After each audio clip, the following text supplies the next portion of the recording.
ल हुन्छ, हामी विशेष इजरायल र मण्डली बारेमा अब कति दिनसम्म हुन्छ हामी अध्ययन गर्छौं। अनि इजरायल को हो, के हो, मण्डली को हो अनि के हो भन्ने कुरालाई हामी अध्ययन गर्नेछौं। नत्र भनेदेखि हामी के हुन्छौं, हामीले आफूलाई इजरायल भन्नु बेर लाउँदैन अनि भनि पनि रहेको छ नबुझेको कारण। अनि यो कसरी सुरु भयो, किन मान्छेले हामी चाहिँ एउटा आत्मिक इजरायल हो भन्नु थाल्यो, कहाँबाट यस्तो कुराहरू आयो, कुन चाहिँ थियोलोजीबाट यस्तो कुराहरू आयो भन्ने कुराहरूलाई हामी अध्ययन गर्नेछौँ। अनि त्यस पश्चात मात्रै त्यहाँबाट हामीले त्यो सिध्याएपछि त्यहाँबाट हामी फेरि 21 र 22 रेभोल्युसनको च्याप्टरलाई हामी अध्ययन गरेर अन्ताउनेछौँ। हुन्छ। अनि यो धेरै इम्पोर्टेन्ट टपिक हो, तपाईहरुले धेरै बुझ्ने कोसिस गर्नुहोस्। यदि यो बुझ्नु सक्नु भएन भनेदेखि तपाईलाई बाइबल बुझ्नु पनि गाह्रो पर्छ। बाइबल पनि तपाईले खिचडी खाएको जस्तो पाराले खाँदै हुनुहुन्छ।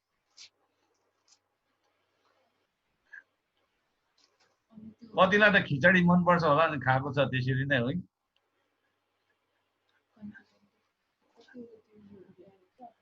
बाइबललाई खिचडी बनाउनु हुँदैन है।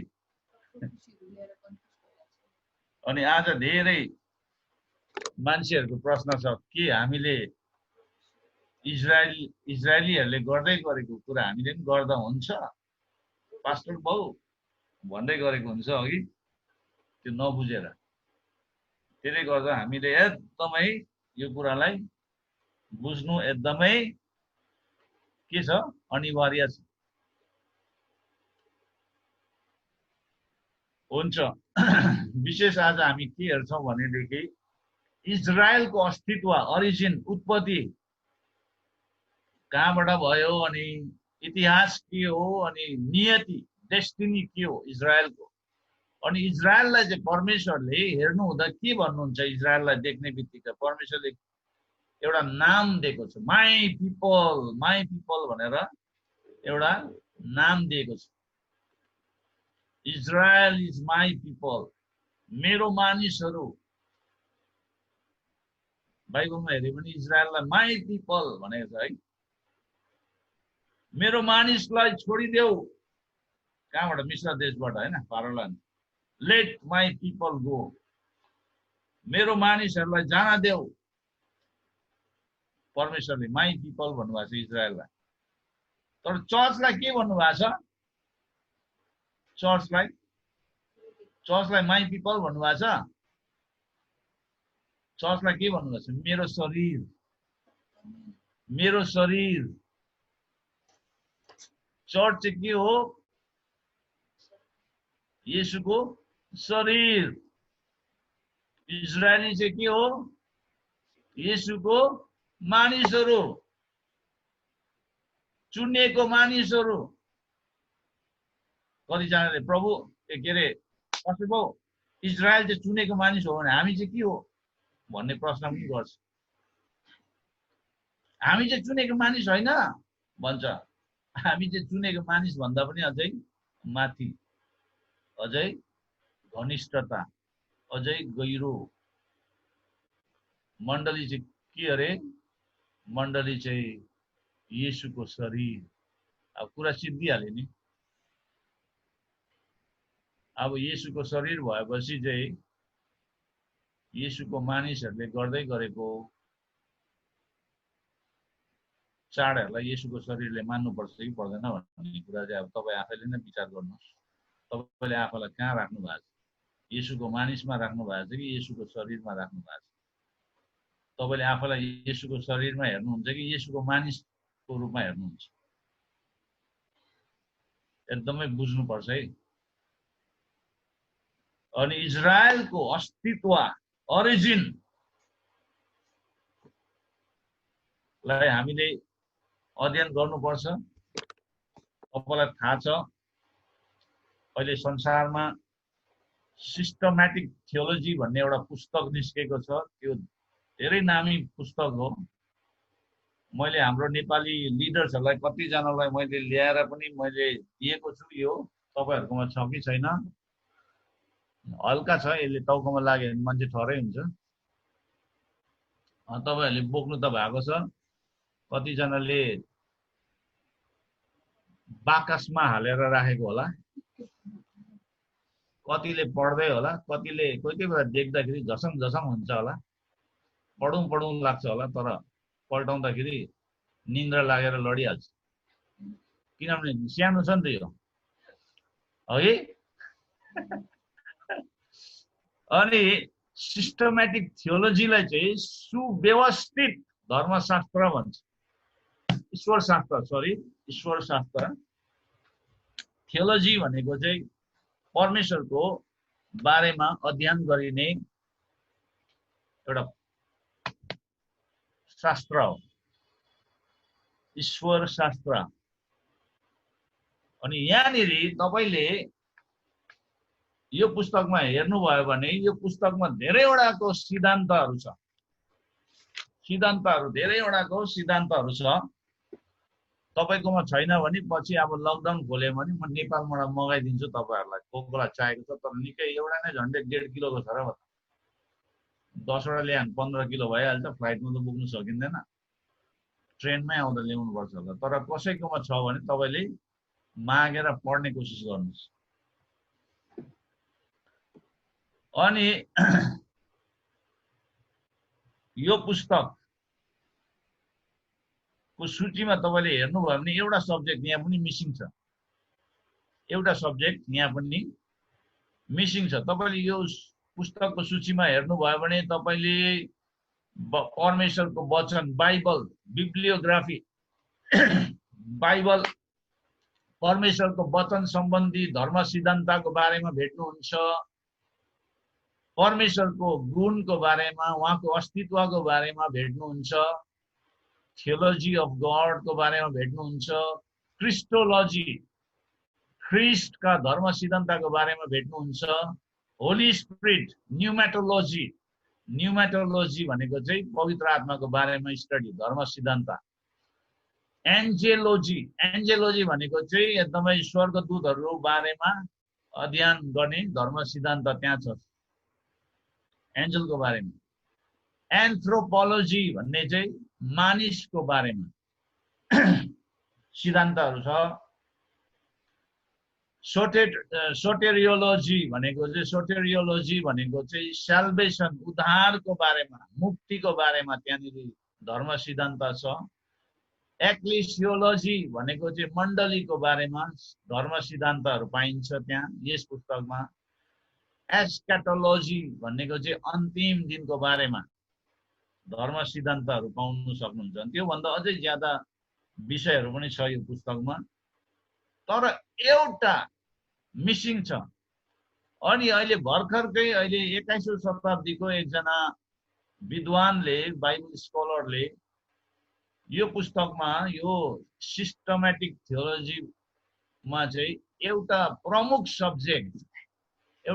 सब्जेक्ट चाहिँ मिसिङ भएको छ, हराएको छ अथवा जोडिएको छैन भनेर त्यहाँनिर कुरा भएर अहिले एउटा पुस्तक लेखेको छ, खालि त्यही मिसिङ सब्जेक्टको बारेमा लेखेको छ। अनि त्यो चाहिँ के हो भन्दाखेरि इजरायलोलोजी भनेको चाहिँ इजरायलको बारेमा धर्म सिद्धान्त लेखेको छ, जो चाहिँ यो सिस्टमेटिक थियोलोजीमा मिसिङ छ।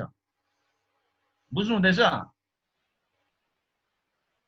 जसरी यो सब्जेक्ट मिसिङ भएको छ त्यसरी नै चर्चले पनि आफ्नो दिमागमा इजरायललाई मिस गरेको छ, कन्फ्युज भएको छ चर्च पनि। अनि कतिवटा थियोलोजीहरू आइरहेको छ यो चर्च सुरु भएपछि, कसरी चर्चको इतिहासमा कसरी इजरायलको एउटा अस्तित्वलाई मण्डलीले मेटाइ पठायो अथवा साटफेर गर्यो भन्ने कुराहरू नि हामीले त्यो पाउँछौँ। भने हामीले धेरै यो कुरालाई बुझ्नु एकदमै अनिवार्य छ। इजरायललाई चाहिँ परमेश्वरले मेरो मानिस भनेर भन्नुभएको छ। लेट माई पिपल गो, मेरो मानिसलाई जान देऊ भन्ने कुराहरू। तर चर्चलाई हेर्यो भने चर्चलाई चाहिँ येशूको शरीर, येशूको दुलही। र आज हामी इजरायल र मण्डलीको बारेमा अध्ययन गर्नेछौँ। अब थाहा छैन कति दिन लाग्छ अघि, अनि यो हामीलाई एकदमै बुझ्नु अनिवार्य छ। अनि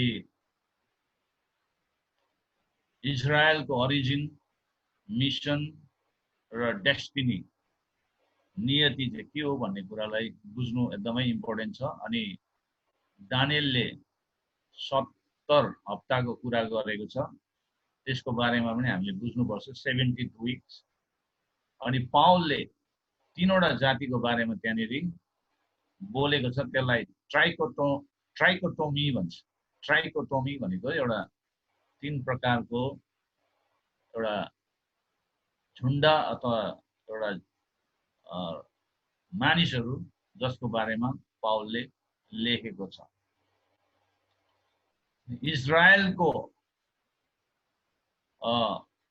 विगत, वर्तमान र फ्युचरको बारेमा हामीले नयाँ नियमको पुस्तकबाट नै हामीले पढ्नु हो भनेदेखि, बाइबलमा नयाँ नियमबाटै हामीले बुझ्नु हो भनेदेखि रोमी 9, 10 र 11 लाई हामीले पढ्नुपर्छ। अनि आज हामीले रोमी 9, 10, 11 लाई बुझ्ने कोसिस गरौँ, पढ्ने कोसिस गरौँ। तपाईँले घरमा पनि पढ्नुहोस्, त्यहाँबाट केही प्रश्नहरू छ भने तपाईँले प्रश्न गर्न सक्नुहुन्छ।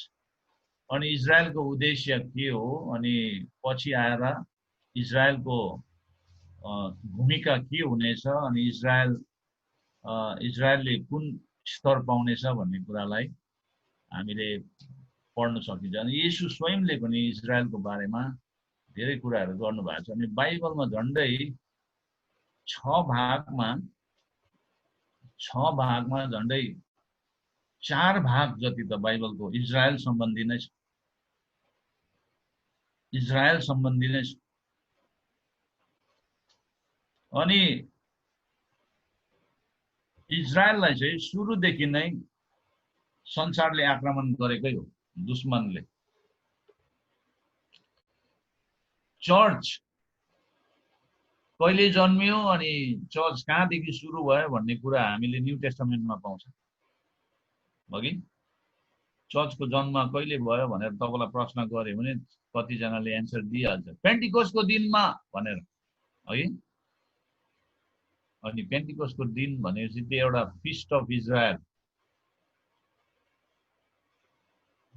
भनेर हामीले बुझ्छ। फिस्ट अफ इजरायल, इजरायलीहरूको एउटा चाडमा मण्डली पनि जन्म्यो, पेन्टिकोस्टको दिनमा जन्म्यो। जब पवित्र आत्मा आउनु भएपछि मण्डलीको जन्म भयो, मण्डलीको जन्म भयो। र अब बाइबलमा एकजना डिकनको सेवाकाईमा छुटाएको व्यक्ति जसको पहिलो मृत्यु भएको छ बाइबलमा, जो चाहिँ शहीद भयो, पहिलो शहीद भयो बाइबलमा। अनि उहाँको नाम चाहिँ स्टिफनस हो। तपाईँ कतिजनाले चिन्नुहुन्छ, कतिजनाले चिन्नुहुन्न। प्रेरित 7 अध्यायमा गएर हेर्नुभयो भने तपाईँले स्टिफनस, जो एउटा डिकनको सेवाकाई गर्ने एकजना विश्वासीको बारेमा तपाईँले पढ्न सक्नुहुन्छ। उहाँ डिकनको सेवाकाई गर्नुहुन्थ्यो, 7 जनालाई नियुक्ति गर्नुभएको थियो डिकनको सेवाकाईमा। र हामी यो 7 अध्यायलाई पढ्नुभन्दा अगाडि हामी प्रार्थना गरौँ। प्रभु, हामी तपाईँलाई धन्यवाद दिन्छौँ यो समयको लागि। अनि आज हामीले जुन सब्जेक्टलाई हामीले अध्ययन गर्न गइरहेको छौँ, यो सब्जेक्ट धेरै गहिरो छ अनि प्रमुख सब्जेक्ट हो, मण्डलीले बुझ्नुपर्ने। हामीलाई सिकाउनुहोस्, आज हामीले सिक्नुपर्ने सब्जेक्टलाई हामी राम्रोसँगले बुझ्न सकौँ र हामीलाई बुझ्ने क्षमता, ज्ञान, बुद्धि तपाईँले दिनुहोस् यो समय। अनि जब हामीले यो सब्जेक्टलाई बुझ्नेछौँ अनि हामी को हौँ भन्ने कुरालाई पनि हामीले छर्लङ्गैसँग बुझ्छौँ अनि हामीले के गर्नुपर्ने, हाम्रो स्तर के हो, हाम्रो भूमिका के हो, हाम्रो फ्युचर के हो भन्ने कुरालाई हामीले बुझ्नेछौँ। धन्यवाद सबै कुराको लागि येशूको नाममा, आमेन। स्टिफनसको भाषण। तब प्रधान पुजारीले सोधे, के यी कुरा ठिक हुन्? तिनले भने, दाजुभाइ र बाबु हो, सुन्नुहोस्, महिमाको परमेश्वरले हाम्रो पितामा अब्राहमलाई तिनी हारानमा बस्न अघि मेसोपोटामियामा छँदा दर्शन दिनुभएको थियो र तिनलाई भन्नुभएको थियो, तिमी आफ्नो देश र आफ्नो कुटुम्बबाट निस्केर जुन देश म तिमीलाई देखाउँछु त्यहाँ जाऊ। तब तिनी कल्दीहरूको देशबाट निस्केर हारानमा आएर बसे। कल्दीहरूको देशमा जहाँ चाहिँ मूर्ति बनाउने देश, मूर्ति पूजा गर्ने देशबाट चाहिँ परमेश्वरले अब्राहमलाई छान्नुभयो, रोज्नुभयो, मित्रको रूपमा रोज्नुभयो। अब्राहम एउटा आइडल वर्शिप गर्ने घरानाबाट, मूर्ति पूजा गर्ने घरानाबाट, कल्दीहरूको देशबाट निस्केर परमेश्वरले उसलाई भने, म प्रतिज्ञा गरेको देशमा तँलाई लान्छु, कहिले तेरो कुटुम्बहरूलाई छोडेर निस्कि भनेर भन्नुभएको। निस्केर त आयो, कल्दीहरूको देशबाट निस्केर हारानमा आएपछि त्यहाँ कति वर्ष बस्यो थाहा छ तपाईहरुलाई?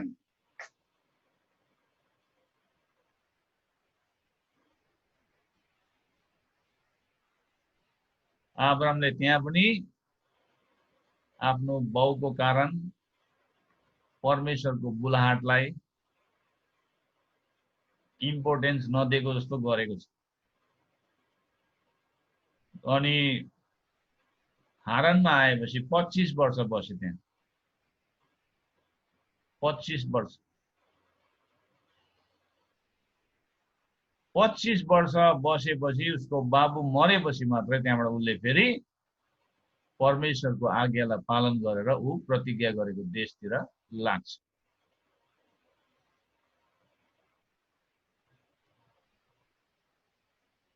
मान्छेमा अटेरीपन भन्ने कुरा चाहिँ सुरुदेखि नै छँदै थियो। अहिले पनि मान्छेलाई नगर भनेको कुरा गरिपठाउँछ है। जुन कुरा हामीले गर्नु हुँदैन भनेको कुरा नै गर्छ। अब्राहमले पनि 25 वर्ष परमेश्वरको बुलाहाटलाई स्थगित राखेर बसेको ढुक्कै। अब बाउले अब त्यहाँनिर बाउ अब बसेपछि अब छोरा जाने हैन। खासमा अब्राहम र सारा निस्किनु पर्ने हो है, तर बसे त्यहाँनिर। त्यहाँबाट यहाँनिर भन्दैछ, अब यो स्टिफनस डिकनलाई चाहिँ इजरायलको इतिहास थाहा थियो।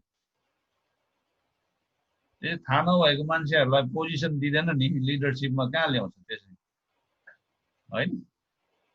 बाइबल थाहा हुनु पर्यो नि, धर्मशास्त्र थाहा हुनु पर्यो।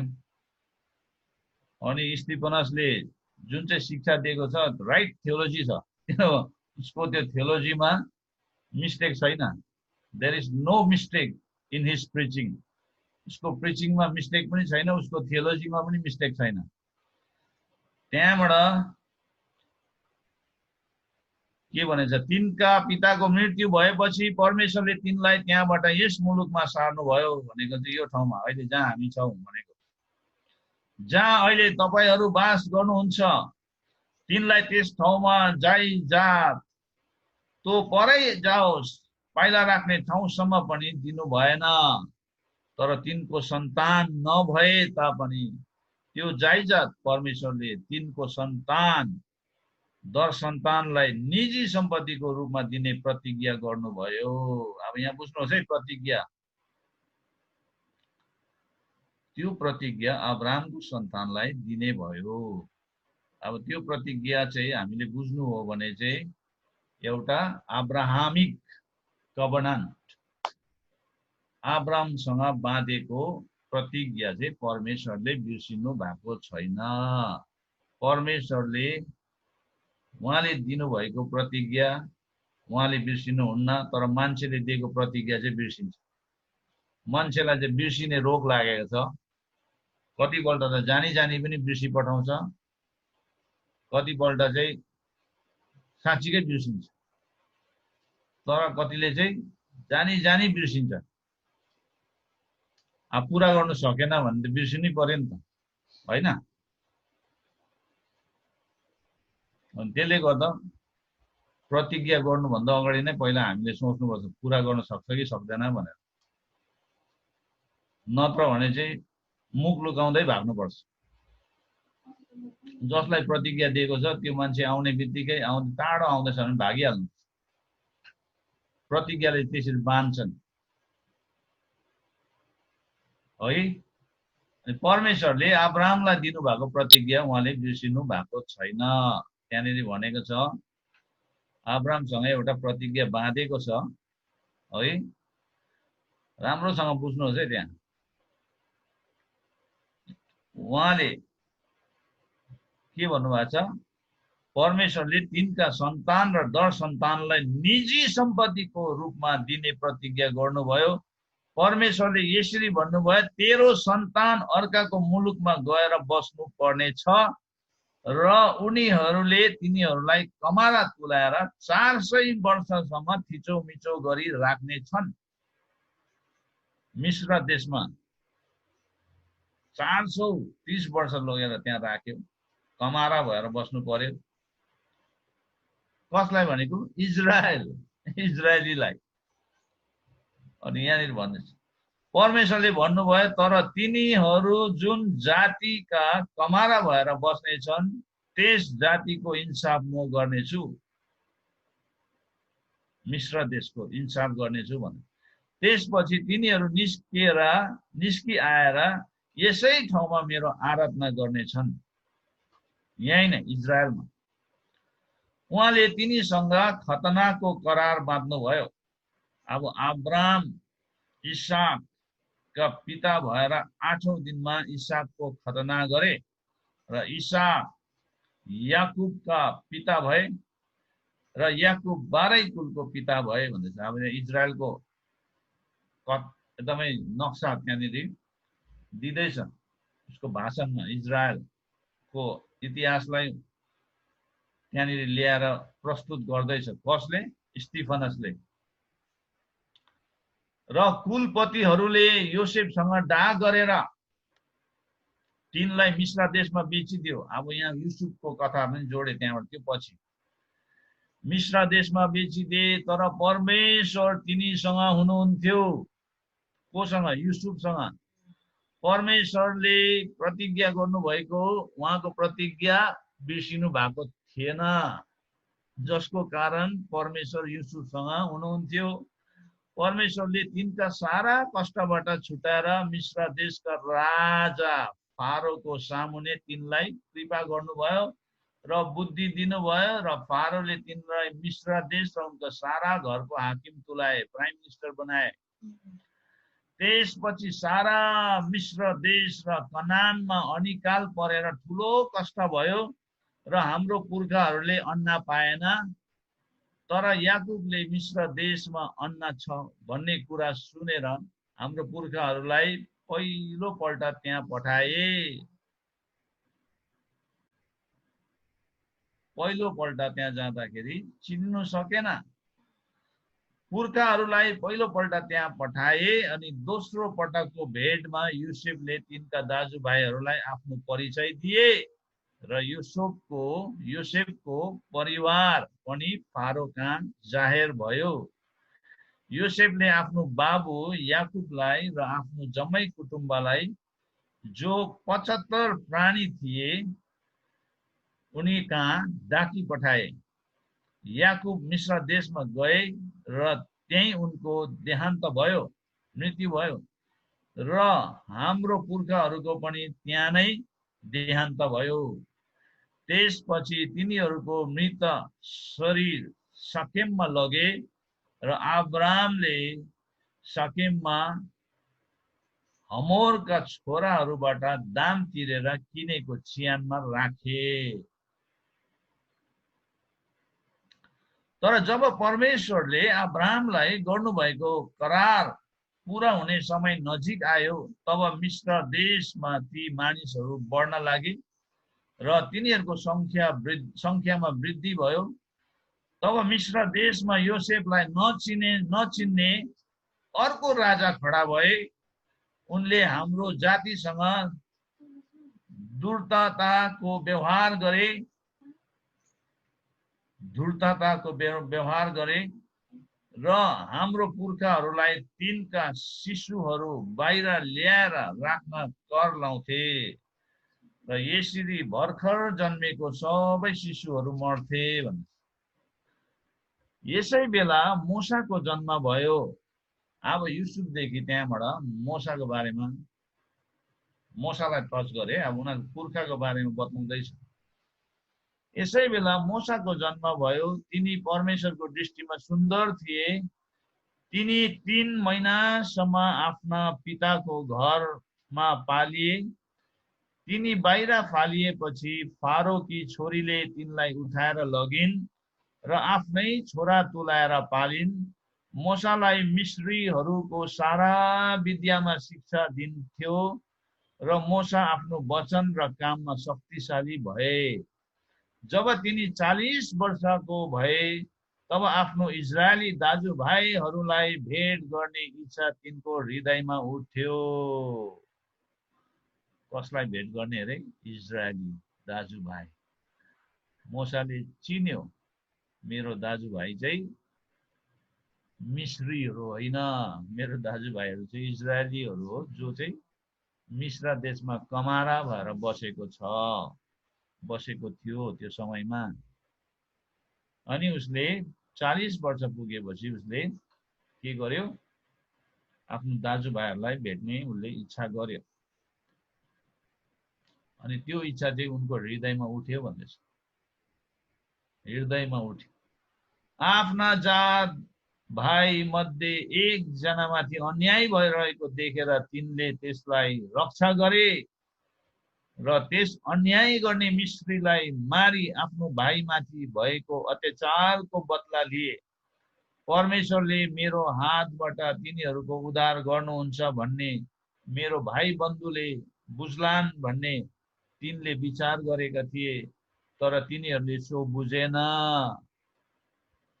त्यस्तो हुन्छ, मान्छेहरू बुझ्छ कि भनेर सोच्नु तर बुझ्दैन, है। अनि मूसालाई पनि त्यो समयमा आफ्नै दाजुभाइहरूले बुझेन।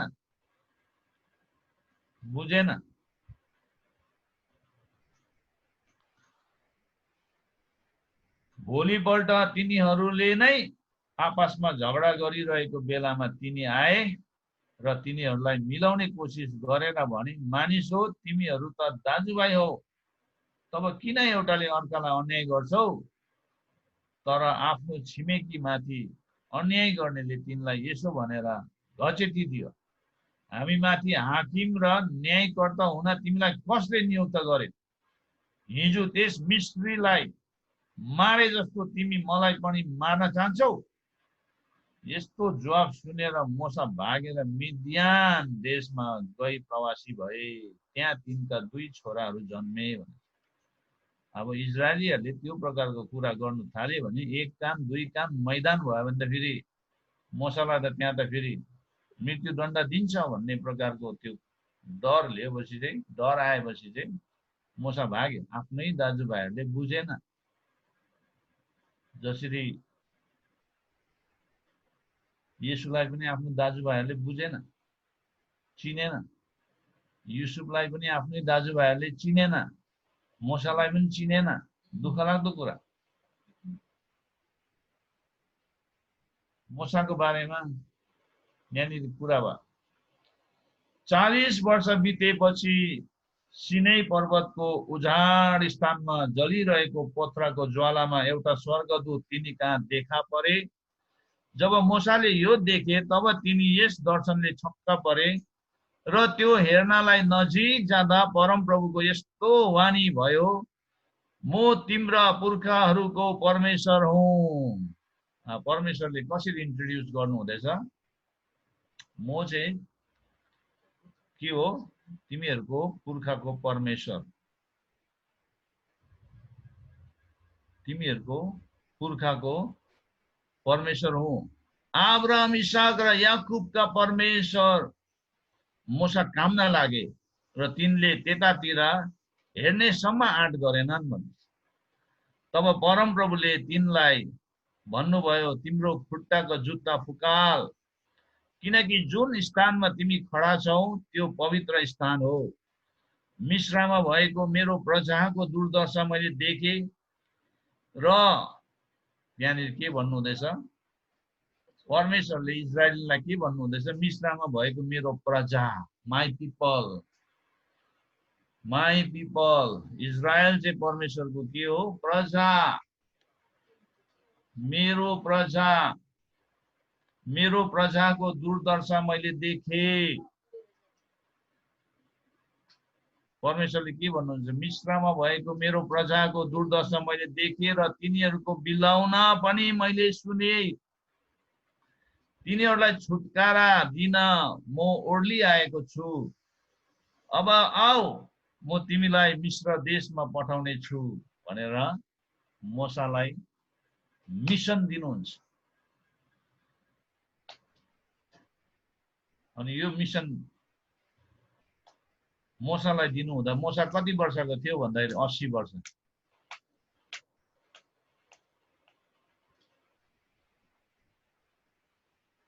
चालीस वर्ष त फारोको अधीनमा बसेर हुर्कियो, फारोको घरमा, प्यालेसमा है। त्यहाँबाट मिदियानको देशमा 40 वर्ष भेडा बाख्रा गोठालो भयो। त्यहाँ 2 छोरा जन्मायो। 80 वर्ष पुगेपछि त्यहाँबाट मिसन परमेश्वरले मोसालाई दिनुहुन्छ। त्यो 40 वर्ष मिश्र देशमा गएर इजरायलीहरूलाई मिश्रबाट निकालेर प्रतिज्ञा गरेको देशमा ल्याउने मोसाको 40 वर्ष यात्रा सजिलो यात्रा थिएन, धेरै चुनौतीपूर्ण यात्रा थियो। यही मोसा जसलाई तिनीहरूले कसले तिमीलाई हाकिम र न्यायकर्ता तुल्यायो भनेर इन्कार गरेका थिए, तिनलाई परमेश्वरले पोथ्रामा देखा पर्ने स्वर्गदूतद्वारा हाकिम र उद्धारकर्ता तुल्याएर पठाउनु भयो। हाकिम साथै उद्धारकर्ता। Moses was a redeemer. मोजेसले पनि येशूको एउटा छायालाई देखाउँछ। हामी पापको बन्धनमा थियौं, परमेश्वरले हामीलाई पापबाट छुटाउनका लागि उहाँले आफ्नो पुत्र पठाउनु भयो, उद्धारकर्ता येशू। इजरायलीहरूलाई त्यो दासत्वबाट, मिश्र देशबाट छुटाउनको लागि मोसालाई उद्धारकर्ता बनाएर परमेश्वरले पठाउनु भयो। मेरो प्रजा भन्ने कुरा हो कि नबिर्सिनुहोस् है। मेरो प्रजाको दुर्दशा मैले देखेँ भन्ने कुरा, तिनीहरूको बिलाउन पनि सुने भन्ने कुरा नबिर्सिनुहोस्।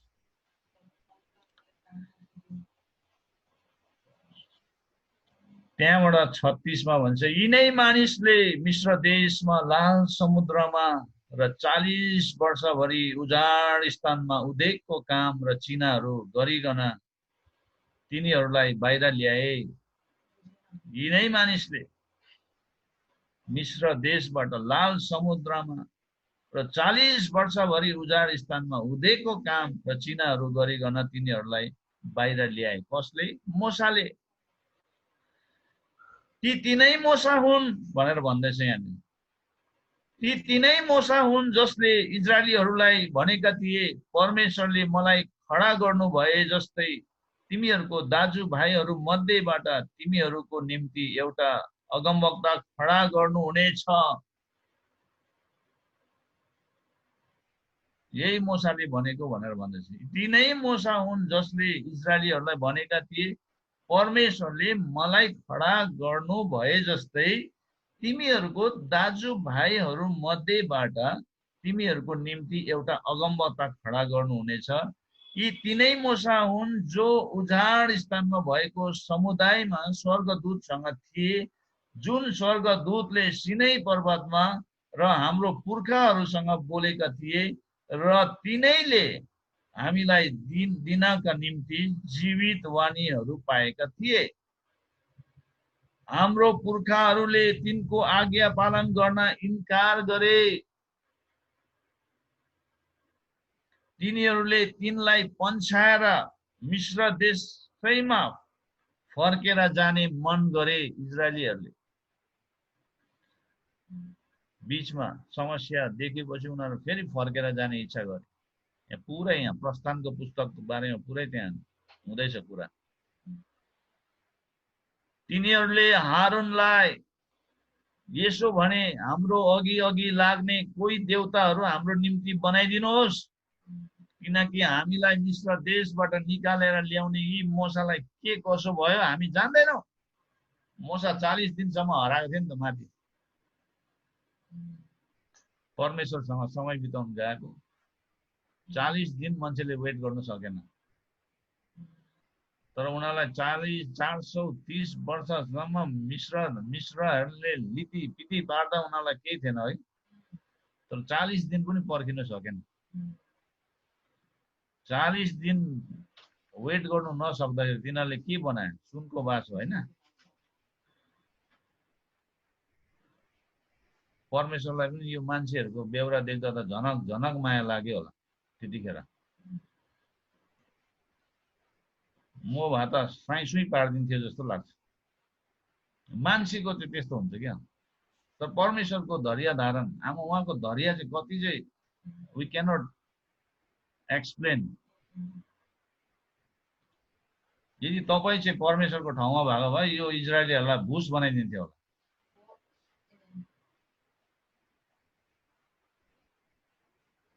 परमेश्वर चाहिँ राई लिम्बू तामाङ भएको भए के हुन्थ्यो होला?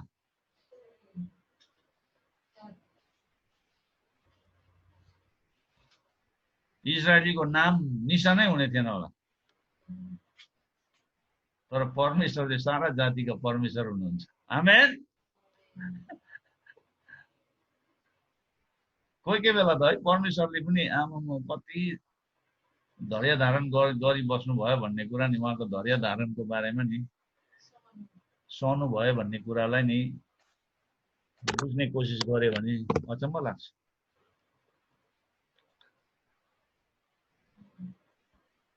चालीस दिन नभेट्दाखेरि तिनीहरूले के गर्यो? के भने? मोसालाई के कसो भयो हामी जान्दैनौँ। ती दिनमा तिनीहरूले एउटा बाछोको मूर्ति बनाए र त्यसमा बलि पनि चढाए भन्दैछ हारूनसँग मिलेर। त्रो आश्चर्य कर्म गरेको सबै बिर्स्यो।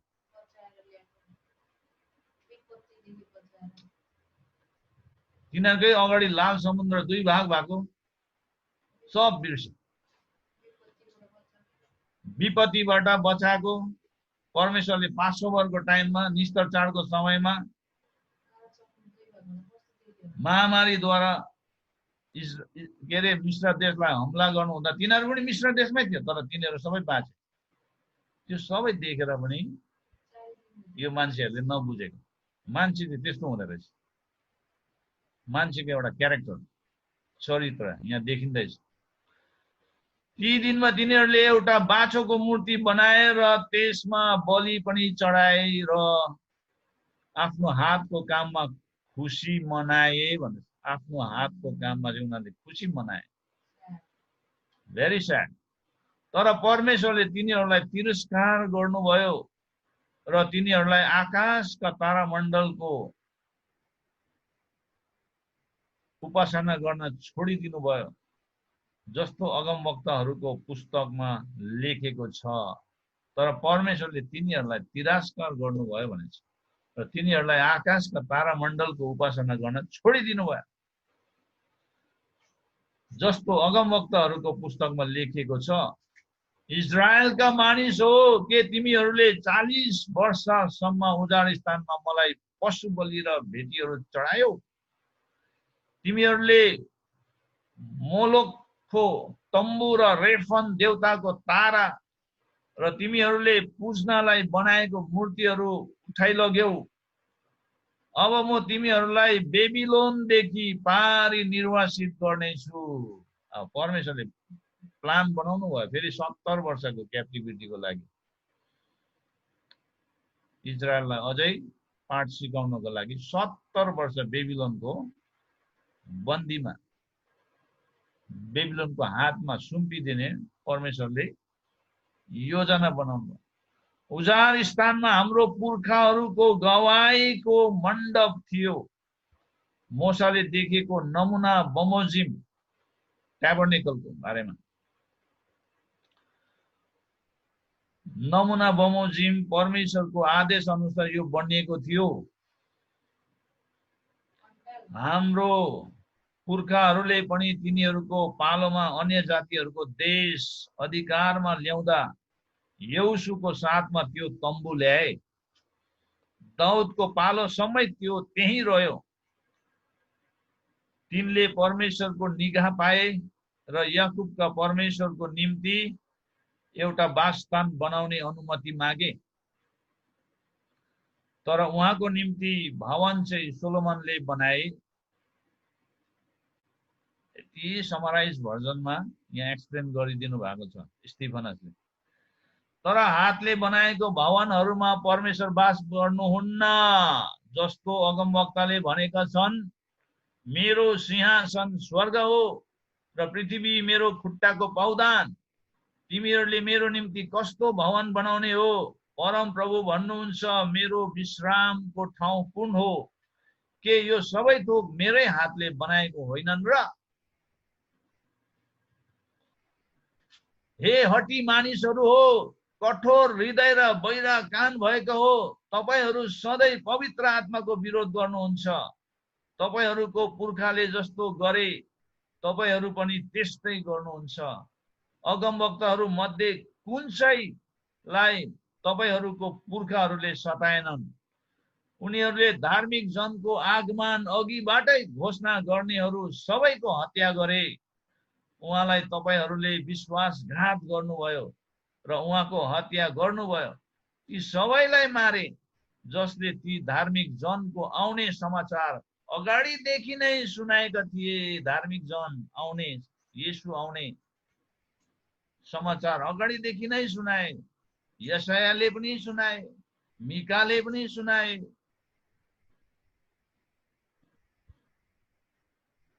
येशूको बारेमा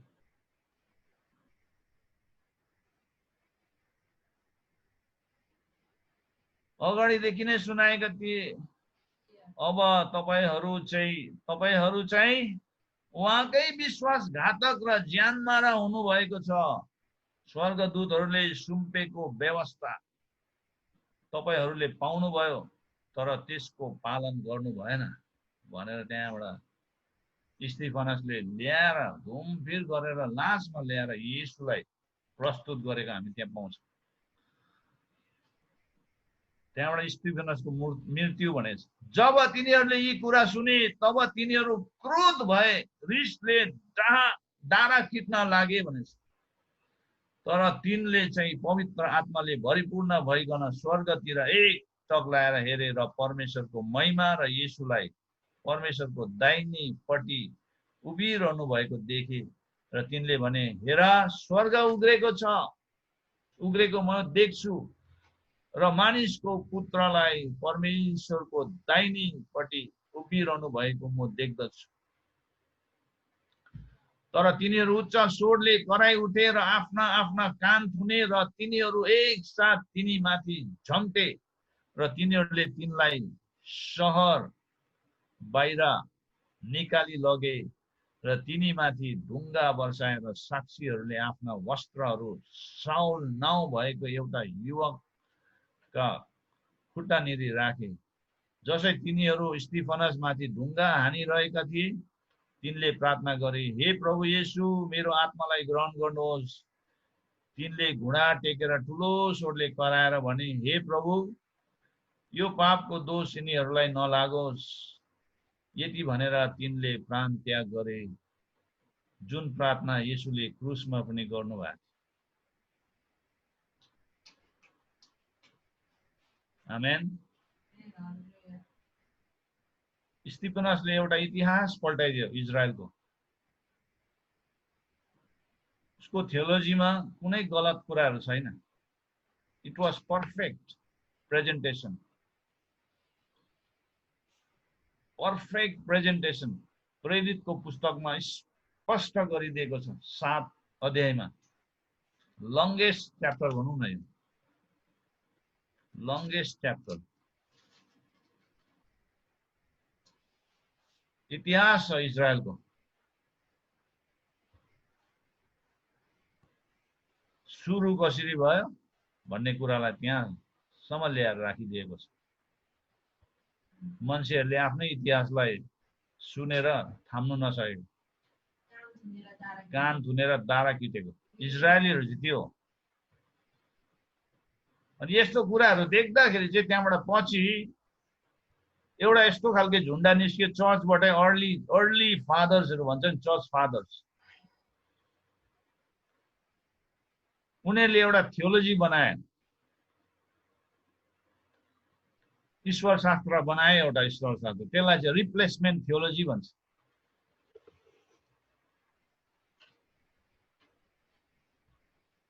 तिनीहरूले एउटा थियोलोजी बनायो। त्यो थियोलोजीलाई चाहिँ रिप्लेसमेन्ट थियोलोजी भन्छ। हामीले नेपालीमा बुझ्नु पर्छ त्यसलाई प्रतिस्थापन धर्मशास्त्र भन्छ। प्रतिस्थापन।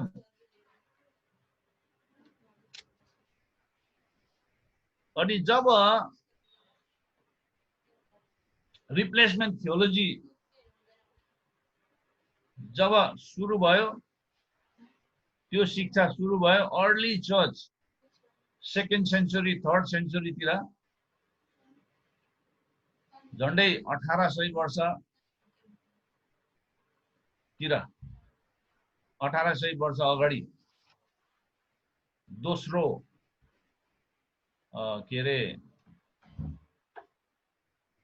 सेन्चुरीतिर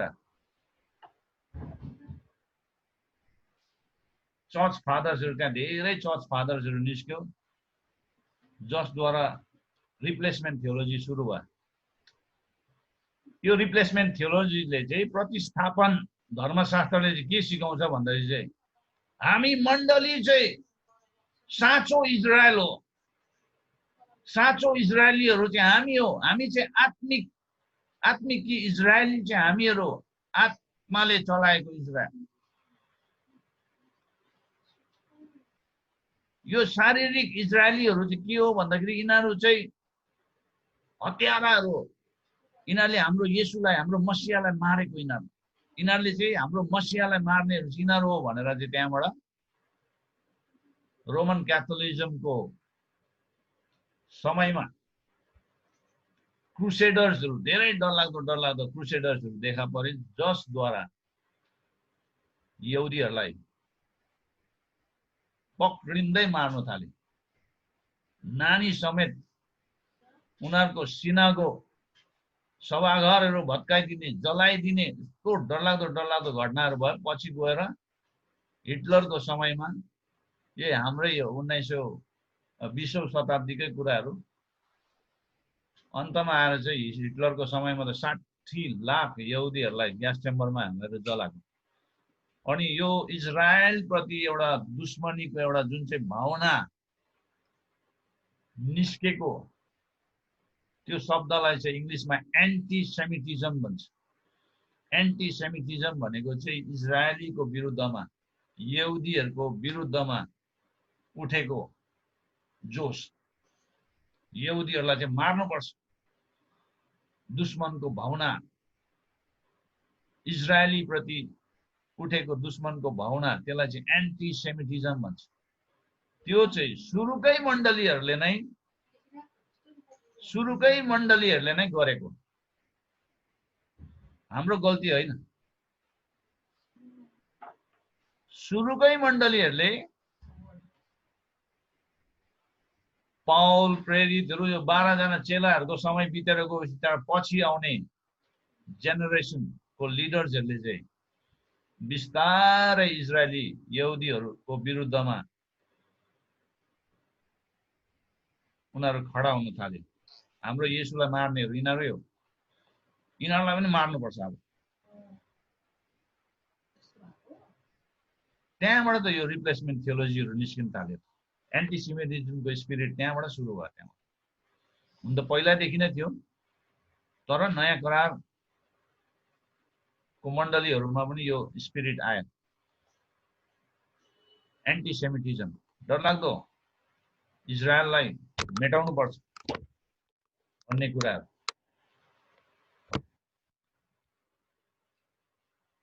अब हामीले हेऱ्यौँ यहाँनिर अब्राहमको बुलाहाटको बारेमा, युसुफको बारेमा, मोसाको बारेमा, है सबै हेऱ्यौँ।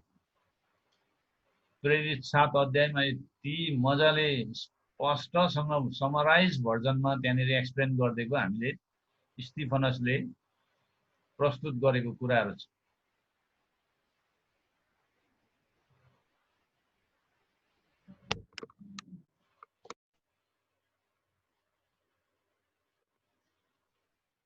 अब येशूले पनि यशाया 5 लाई कोट गरेर मर्कुस 12 र लुका 20 मा एउटा दृष्टान्त बोल्नु भएको छ। दृष्टान्तमा बोल्नु भएको छ भिनियर्ड ओनर भनेर। हामीले यशाया 5 तपाईले टाइम पायो भने पढ्नुहोस्। मर्कुस 12 लाई खोलौँ। मर्कुस 12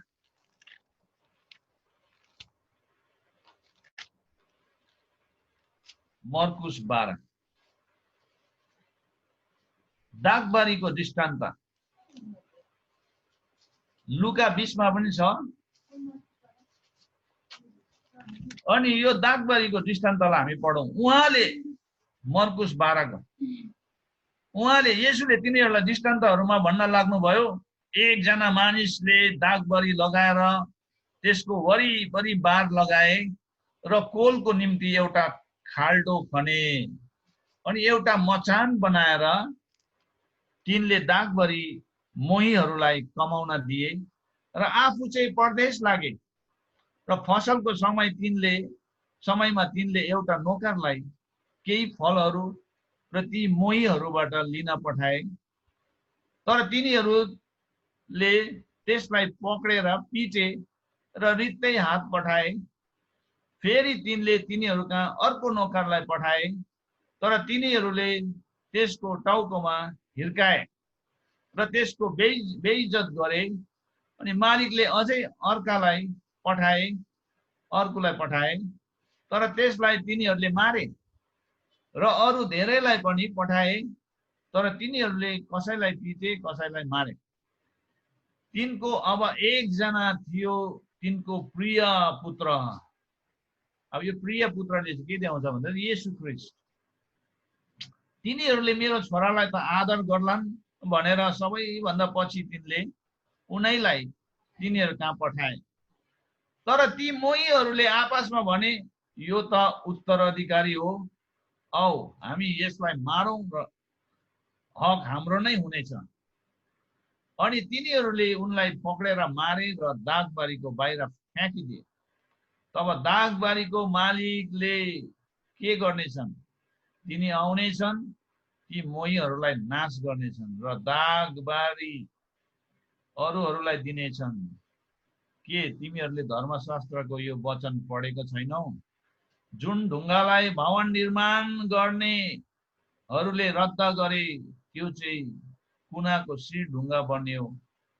यो परम प्रभुबाट भएको हो अनि हाम्रो दृष्टिमा यो आश्चर्यको छ। त्यसपछि तिनीहरूले उहाँलाई पक्रन खोजे, किनकि यो दृष्टान्त उहाँले तिनीहरूकै विरुद्धमा भन्नुभएको हो भनी तिनीहरूले बुझे। तर तिनीहरू भिडसँग डराएको कारणले उहाँलाई छोडेर गइहाले भन्दैछ। यहाँ पनि येशूले एउटा दृष्टान्तमा इजरायलीहरूलाई बुझाउन कोसिस गर्नुभएको। लुका 20 मा पनि तपाईले यो कुरालाई पाउनुहुन्छ।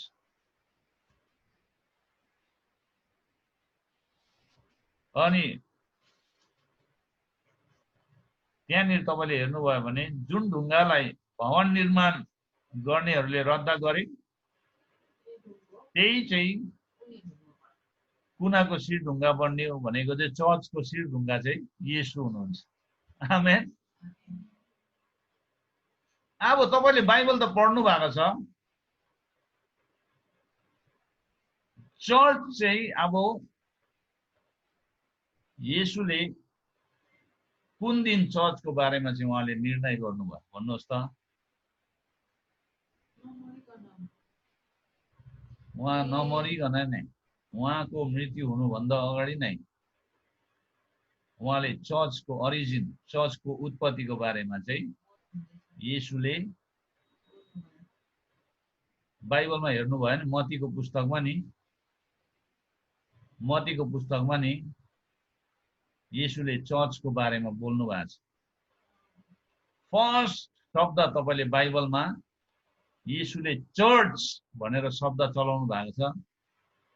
अनि त्यो चर्च भनेर शब्द कतिखेर चलाउनु भयो, कतिखेर चर्चको सुरु भयो भने यो प्रेरितको त्यो प्रेरित 2 अध्यायमा के अरे पेन्टिकोस्टको दिनमा पवित्र आत्मा आउनु भएपछि त्यहाँ चर्च स्थापना भएको कुरा त्यहाँदेखि छ, चर्च जन्मेको। तर येशूको हृदयमा चर्च कहाँ पस्नु, कहाँबाट सुरु भयो भन्दाखेरि चर्च भन्ने शब्द उहाँको हृदयबाट निस्केको छ। अनि त्यो चाहिँ कहाँनिर सुरु भयो भन्दाखेरि त्यो चाहिँ कैसरिया फिलिपीमा येशूले आफ्नो चेलाहरूलाई लगेर येशूले के भन्नुहुन्छ, तिमीहरूले चाहिँ मलाई के भन्छौ भन्दाखेरि पत्रुसले के भन्छ, पत्रुसले पनि राइट एन्सर दिएको छ। मत्ती 16 मा गएर हेर्नुहोस् त, मत्ती 16 अध्यायमा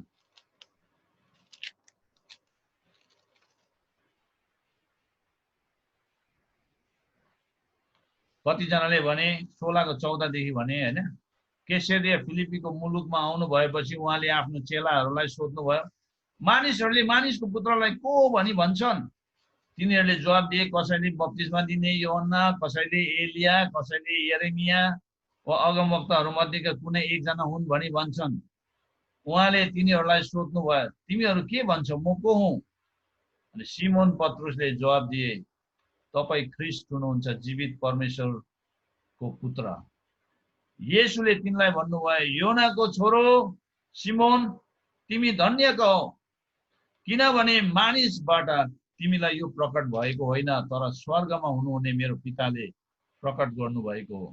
म तिमीलाई भन्दछु कि तिमी पत्रुस हौ, म मेरो मण्डली यस चट्टानमाथि स्थापित गर्नेछु र नरकको ढोकाहरू त्यसमाथि विजय हुने छैन। आमेन। अब यहाँबाट चाहिँ मण्डलीको ओरिजिन यहाँबाट सुरु भएको छ। मण्डलीको बारेमा फर्स्ट शब्द येशूले न्यू टेस्टामेन्टमा हामीले हेर्यो भने गस्पलमा पहिलो शब्द चर्च भनेर निस्केको त्यो शब्द नै येशूले निकाल्नु भएको छ। किनभने चर्च चाहिँ येशूको शरीर हो, येशूको दुलै। आमेन। अनि यहाँनिर निस्केको छ। अनि यहाँनिर हामीले गएर हेर्यो भनेदेखि चर्चको ओरिजिनको बारेमा सायद हामी भोलितिर हेर्छौँ, तर म एउटा कुरा चाहिँ बताइहाल्नु पर्यो। चर्चलाई हामीले अहिले 13 देखि 18 पढ्यौँ, मत्ती 16 को 13 देखि 18। अनि 18 मा गएर हेर्दाखेरि यहाँनिर पेट्रोस भन्ने एउटा शब्द चलाएको छ। पेट्रोस त्यो चाहिँ एउटा चट्टानको एउटा भाग हो। अनि पेट्रा भन्ने एउटा शब्द चलाएको छ, जहाँ चाहिँ येशूले पेट्रोसमा होइन तर पेट्रा जो चाहिँ रक, जो चाहिँ चट्टान हो। अनि यहाँ दुई प्रकारको शब्द चलाएको छ। पत्रुसलाई चाहिँ पेट्रोस भनेको छ, ऊ चाहिँ एउटा चट्टानको एउटा भाग हो भनेर। तर पेट्रा जहाँ चाहिँ परमेश्वरले यो चट्टानमाथि म मेरो मण्डली बनाउँछु भनेछ नि, त्यो चाहिँ पेट्रा। अनि त्यो पेट्रा चाहिँ को हो भन्दाखेरि येशू। अनि कतिजनाले नबुझेर रोमन क्याथोलिकहरूले पत्रुसको नाममा चर्च बनायो, सेन्ट पिटर्स चर्च। अनि पत्रुस नै हो हाम्रो चर्चको चाहिँ मूल फाउन्डेसन भनेर उनीहरूले अझै पनि त्यही कुरा गर्छ। किनभने परमेश्वरले पत्रुसमाथि नै चर्च बनाउँछु भनेको छ नि त, त्यसले गर्दा पत्रुस नै हो चर्चको मेन उयो चाहिँ भनेर मान्छेले नबुझेको थियो। पेट्रा एन्ड पेट्रोस भन्ने शब्द चलाएको छ। पेट्रा चाहिँ येशू हो। हु इज द रक? त्यो चट्टान चाहिँ को? येशू हुनुहुन्छ। आमेन। येशू चाहिँ त्यो चट्टान हुनुहुन्छ। येशू चाहिँ त्यो चट्टान हुनुहुन्छ। अनि त्यो चट्टानको बारेमा हामीले बुझ्नु हो भनेदेखि पहिलो कोरिन्थी 3:11 मा पावलले भनेको छ। त्यहाँ 3:11 मा पावलले पहिलो कोरिन्थी 3:11 मा त्यो चट्टानको बारेमा त्यही शब्द चलाएको छ। अनि त्यहाँ भनेको छ 3:11 मा, किनकि जुन जग बसालिएको छ जो येशू ख्रीष्ट हुनुहुन्छ त्यसबाहेक कुनै मानिसले अर्को जग बसाल्न सक्दैन। त्यो कुनै ढुङ्गाको कुरा। जग, पेट्रा, येशू। एफिसी 2:20 मा पनि गएर हेर्यो भने, एफिसी 2:20 मा गएर हेर्यो भने पावलले त्यहाँनिर भनेको छ त्यो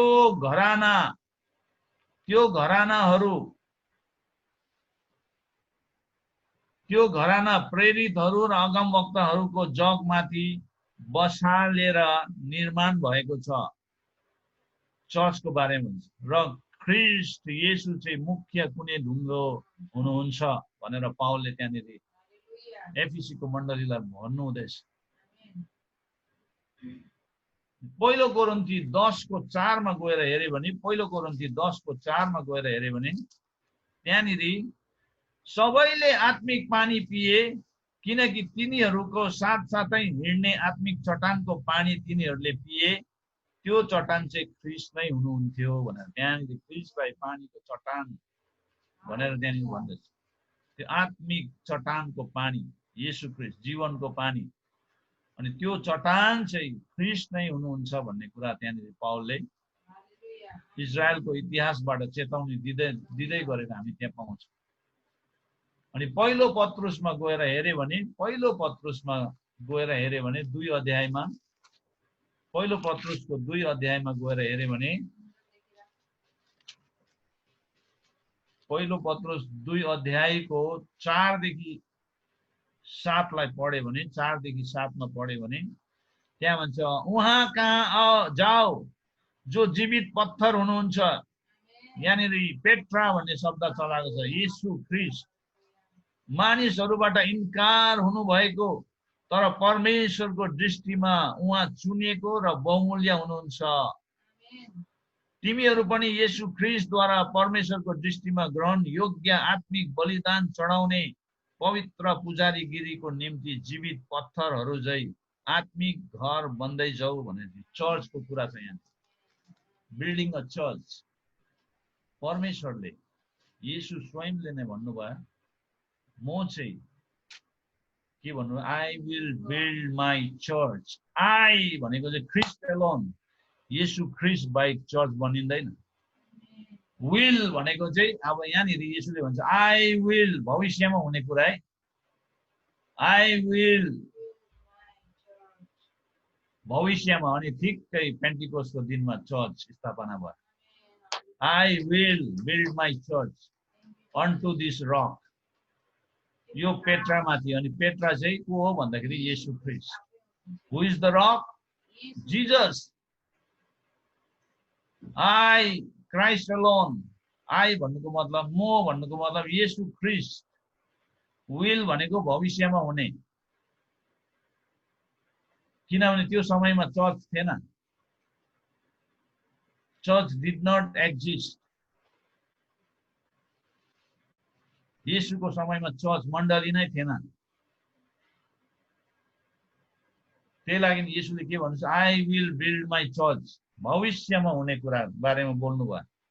अनि त्यो चर्च चाहिँ कतिखेर स्थापना भयो भन्दाखेरि पेन्टिकोस्टको दिनमा चर्च जन्मेको। सबुओत भन्छन् इजरायली भाषामा, पेन्टिकोस्टलाई सबुओत भन्छ, चाड। सबुओतमा जन्मेको।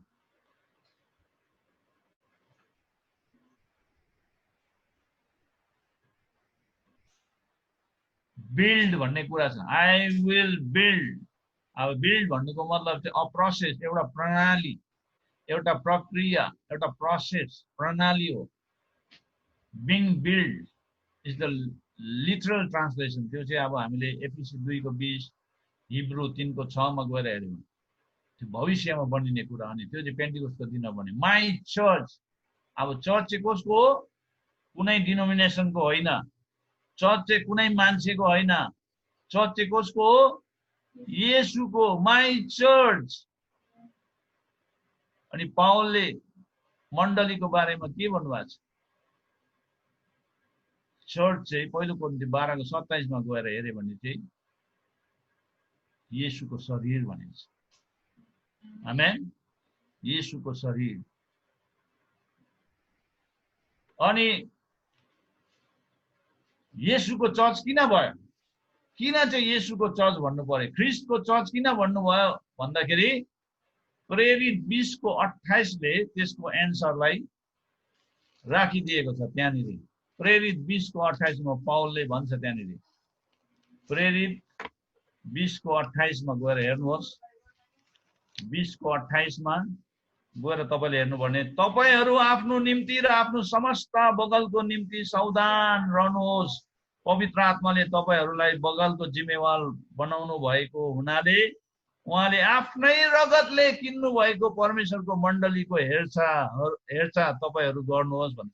अब येशूले किन मेरो मण्डली भन्नुभयो भन्दाखेरि किनभने येशूले आफ्नै रगतले किन्नु भएको छ। आमेन। येशूले आफ्नै रगतले ही purchased with his own blood. त्यसले गर्दाखेरि येशूले मेरो चर्च भन्न सक्नुहुन्छ। किनभने चर्च चाहिँ येशूले आफ्नो रगतले किन्नु भएको हो। इजरायलीहरुलाई चाहिँ परमेश्वरले अब्राहमद्वारा चुन्नु भएको प्रजाहरू हो। They are the chosen people. हामी चाहिँ चुजन पिपल भन्दा माथिको। हामीलाई चाहिँ परमेश्वरले आफ्नो रगतद्वारा किन्नु भएको छ। उहाँले हाम्रो लागि रगत बगाउनु भएको छ। त्यसले गर्दा तपाईले इजरायल, तपाईले आफैलाई म यहुदी भन्नु चाहिँ नभन्नुहोस् है। तपाईले आफैलाई यहुदी भन्नु थाल्यो भनेदेखि चाहिँ तपाईले आफ्नो स्तरलाई तल झार्दैछ। अहिले कतिजना म यहुदी नै हो भन्न थालिसकेको छ।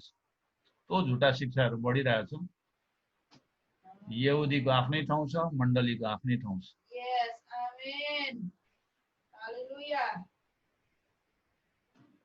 बुझ्नु हुँदैछ? यहुदीको आफ्नै ठाउँ छ,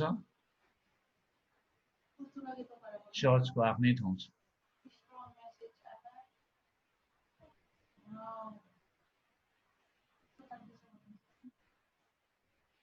अब चर्चको बारेमा अझै हामीले गहिरो स्टडी गर्नु हो भने भोलितिर हेर्छौँ। अझै हामी यो इजरायलको बारेमा नै हामीले बुझ्नु एकदमै इम्पोर्टेन्ट छ। इजरायलकै बारेमा। इजरायल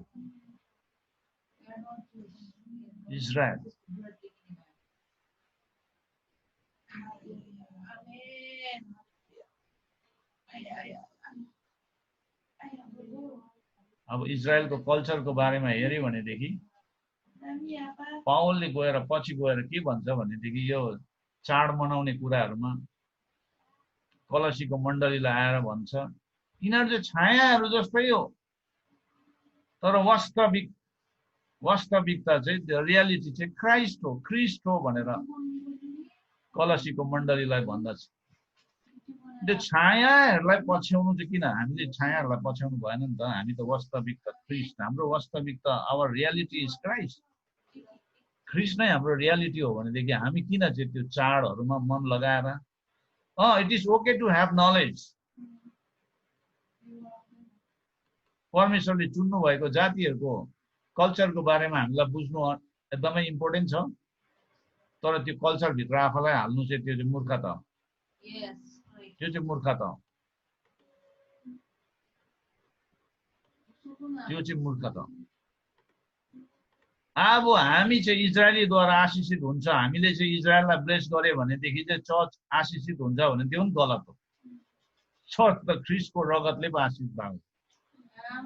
येशूमाथि विश्वास गरेको कारणले पो आशिष हुन्छ। कतिजनाले त ओल्ड टेस्टामेन्टको प्रतिज्ञाहरू त्यो त अरू अन्य जातिहरूलाई भनेको छ। यदि मिश्र देशले इजरायललाई आदर गर्यो, ब्लेस गर्यो भनेदेखि मिश्र देश जाति हुन्छ, के अरे आशिष हुन्छ। चर्च त अलरेडी आशिषित, वी आर अलरेडी ब्लेस्ड।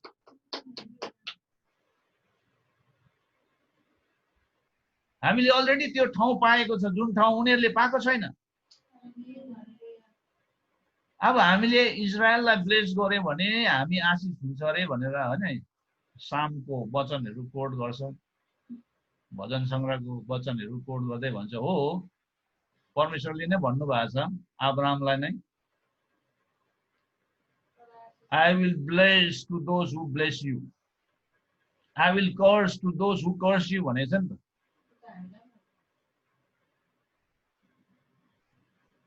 त्यो चाहिँ अन्य जातिहरूलाई, अन्य जाति चर्च इज टोटली डिफरेन्ट। हामी अन्य जातिकै भाग भए तापनि हामी येशूको शरीर बनिसकेको छौँ, हामी येशूको दुलही हो, हाम्रो मग्नी येशूसँग भइसकेको छ। अब उहाँले चुनेको जातिहरूद्वारा हामी आशिष हुन्छ भनेदेखि त अब कुन चाहिँ आशिषको कुरा गरेको त्यो चाहिँ अब मलाई पनि थाहा छैन। मान्छे कन्फ्युज भइरहेछ।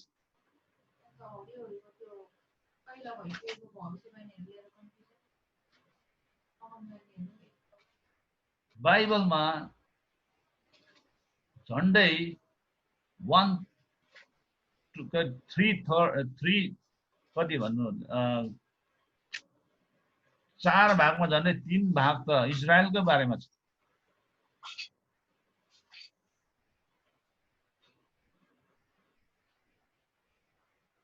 खालि न्यू टेस्टामेन्टमा आएर मात्रै 1 भाग चर्चको बारेमा छ, तर चर्च चाहिँ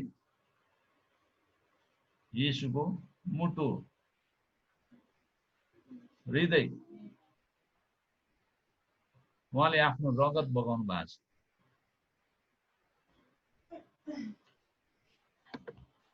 चाडहरूको बारेमा हामीलाई जान्नु अनिवार्य छ, तर त्यो हाम्रो लागि एप्लिकेबल छैन। इट्स नट फर अस। बुझ्नुहोस् है, यो रिप्लेसमेन्ट थियोलोजीले चाहिँ गडबड गरिरहेको छ। प्राय जस्तो थियोलोजियनहरूले रिप्लेसमेन्ट थियोलोजीलाई इन्कार गर्छ, गलत हो भनेर। यो चाहिँ 2रो 3रो शताब्दीदेखि नै यो थियोलोजी सुरु भएर आएको छ।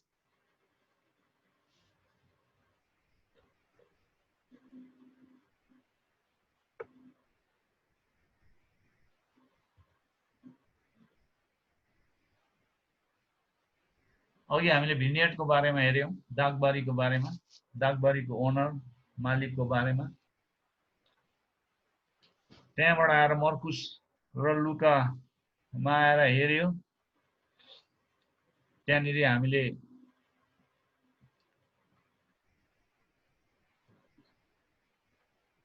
निर्माणकर्ताले त्यो कुनै ढुङ्गालाई रिजेक्ट गरेको बारेमा हेर्यो जो चाहिँ येशू हुनुहुन्छ।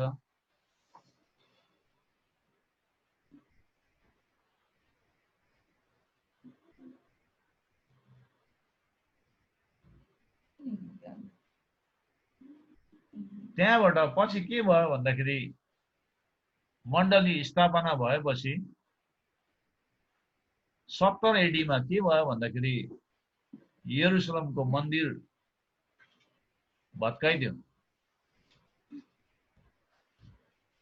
येशूले भन्नुभएको थियो एक दिन यो मन्दिरको ढुङ्गा एउटा ढुङ्गासँग रहने छैन भन्ने कुरा चाहिँ कतिखेर पुरा भयो भन्दा 70 एडीमा। येशू स्वर्गारोहण हुनु भएपछि झन्डै 35 वर्षपछि त्यहाँबाट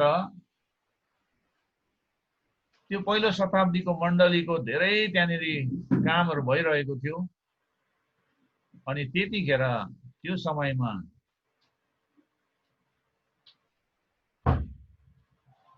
रिप्लेसमेन्ट थियोलोजी जसलाई चाहिँ अहिलेको कन्टेक्स्टमा हामीले हेरेसी भन्छ। हेरेसी भनेको झुटा शिक्षा। त्यो थियोलोजी त्यहाँ सुरु भयो। अनि तिनीहरूले चाहिँ के भन्नु थाले भने तिनीहरूले चाहिँ परमेश्वरलाई झुट्टा ठहराए, झुट्टा बनाइदियो। This theology, your replacement theology tells God is a liar.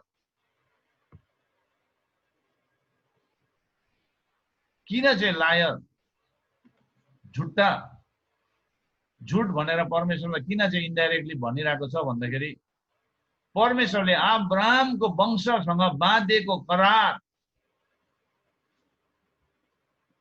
चाहिँ अब बिर्सिनु भयो। त्यो करार उनीहरूलाई दिनुहुन्न। अब त्यो करार चाहिँ हामीले पाउनु पर्छ, हामी चर्चले।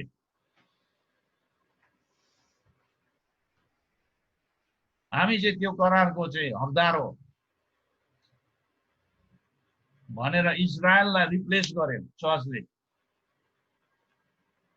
अब इजरायल चाहिँ अटेरी भएर बस्यो। अब चर्चले चाहिँ इजरायलको सबै कुरा पाउनु पर्छ भनेर चाहिँ चर्चलाई चाहिँ के अरे इजरायललाई चाहिँ चर्चले रिप्लेस गर्नु, त्यो थियोलोजीलाई चाहिँ रिप्लेसमेन्ट थियोलोजी भन्छ। अनि त्यसले चाहिँ इन्डाइरेक्टली परमेश्वर तपाईले आफ्नो प्रतिज्ञालाई बिर्सिनु भयो, इजरायल प्रति बाँध्नु भएको प्रतिज्ञा तपाईले बिर्सिनु भयो। अब चाहिँ त्यो प्रतिज्ञा हामी प्रति आएको छ विश्वासको कारण। परमेश्वरले कहिले पनि उहाँको प्रतिज्ञालाई बदल्नुहुन्न। उहाँले अब्राहमको वंशलाई जुन प्रतिज्ञा दिनुभएको त्यो प्रतिज्ञा चाहिँ मिलेनियम किङडममा उहाँले पूरा गर्नुहुन्छ, 1000 सालको राज्यमा। दाउद राजा आफ्नै यहुदीहरूको बीचमा ऊ राजा भएर राज्य गर्नेछ। दाउद राजा फेरि आउँछ यो 1000 सालको राज्यमा। इजरायलीहरूले गुमाएको त्यो देशहरू जम्मै फिर्ता गरिनेछ उनीहरूलाई। पिता पुर्खालाई प्रतिज्ञा गरेको सबै देशहरू इजरायलले हात पार्नेछ। इजरायलमाथि फेरि दाउद राजा राज्य गर्नेछन्। परमेश्वरले 1000 वर्षको राज्य चाहिँ किन राख्नुभयो भन्ने कुरा एउटा चाहिँ इजरायलीहरूलाई गरेको प्रतिज्ञा, दिएको प्रतिज्ञा पूरा गर्नको लागि। परमेश्वरले कहिले पनि उहाँले बाँध्नु भएको प्रतिज्ञालाई बिर्सिनुहुन्न। 1000 सालको राज्यमा चर्चको आफ्नै भूमिका छ, इजरायलीहरूको आफ्नै छ। त्यो चाहिँ हामीले बुझ्नुपर्छ। दानियलको पुस्तकमा 24, 25, 26, 27 9 अध्यायको 24, 25, 26, 27 यो चारवटा भर्सले चारवटा कुरालाई देखाउँछ। 24 पदले स्कोप, भविष्यको एकदमै हाम्रो क्षेत्रहरू कस्तो छ भन्ने, त्यहाँबाट 25 ले चाहिँ 69 विक्स, 69 विक्स भनेको चाहिँ अहिले हामी चाहिँ हप्तामा 69 विक्समा छौँ। त्यहाँबाट ऱ्याप्चर भएपछि त्यहाँबाट एउटा ब्रेक छ, त्यो समय छ। त्यहाँबाट इन्टरभल भन्छ त्यसलाई चाहिँ। इन्टरभल भएपछि ऱ्याप्चरमा चर्च उठाइसकेपछि त्यहाँबाट 70th विक सुरु हुन्छ। त्यो चाहिँ 70 हप्ताको त्यो समय सुरु हुन्छ। त्यसलाई चाहिँ 7 वर्षको ट्रिबुलेसन भन्छ। त्यसलाई हामीले कुनै दिन अध्ययन गरौँ, त्यो पनि हामीले बुझ्नुपर्छ अघि। अनि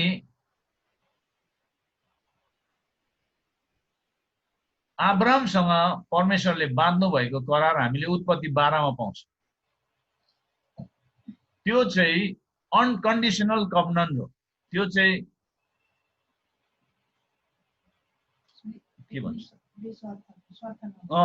बेस्वार्थको प्रतिज्ञा, शर्त बिनाको करार, जसलाई संसारले चुनौती दिएको छ। त्यहाँबाट अर्को कभनेन्ट छ। अर्को करार चाहिँ के छ भने ल्यान्ड कभनेन्ट, ल्यान्ड जमिनहरू दिने प्रतिज्ञा। तपाईले त्यो उत्पत्ति 15 मा पाउनुहुन्छ। पहिला अब्राहमसँग करार बाँध्नु भयो परमेश्वरले 12 मा।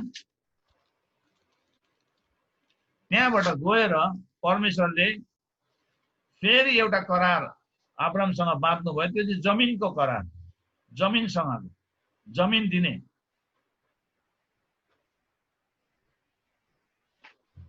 त्यो चाहिँ 15 मा छ। 15 अध्यायमा तपाईले पढ्नुभयो भने त्यहाँनिर जमिनको बारेमा त्यहाँनिर छ।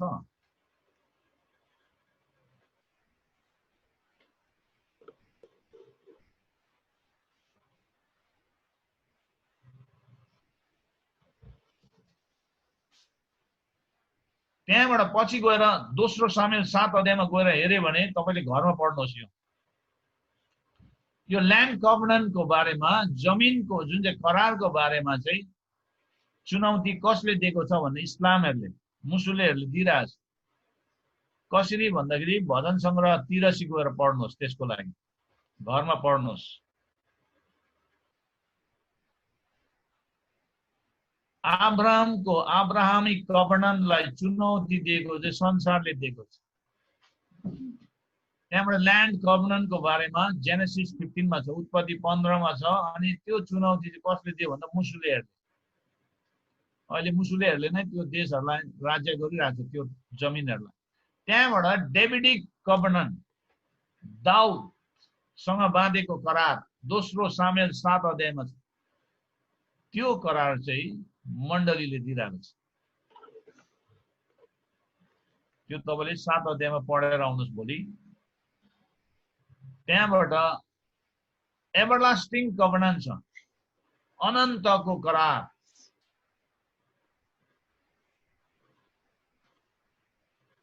त्यो यिर्मया 31 को 31 मा छ।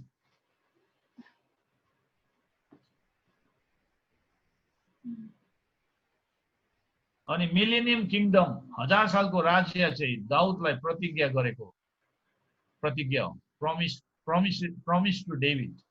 दोस्रो सामेल 7 को 12 देखि 17, 23 को 5 हामी गएर हेरौं। दोस्रो सामेल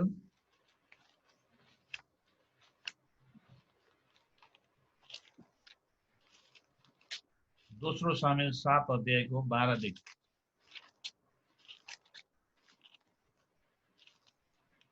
7 अध्यायको 12 देखि 17 सम्म म पढ्नेछु। जब तेरो दिन पूरा हुनेछ र तँ आफ्नो पितृहरूसँग विश्राम गर्नेछस्, दाउदलाई भन्दैछ,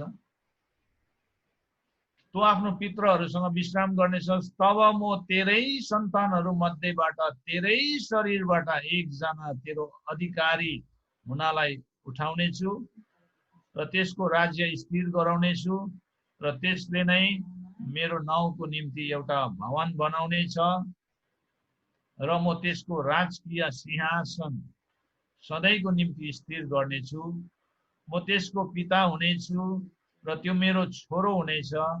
त्यसले अधर्म गर्यो भने मानिसको लट्ठीले म त्यसलाई सजाय दिनेछु र मानिसहरूद्वारा त्यसलाई कोर्राबाजीको प्रहार गर्नेछु।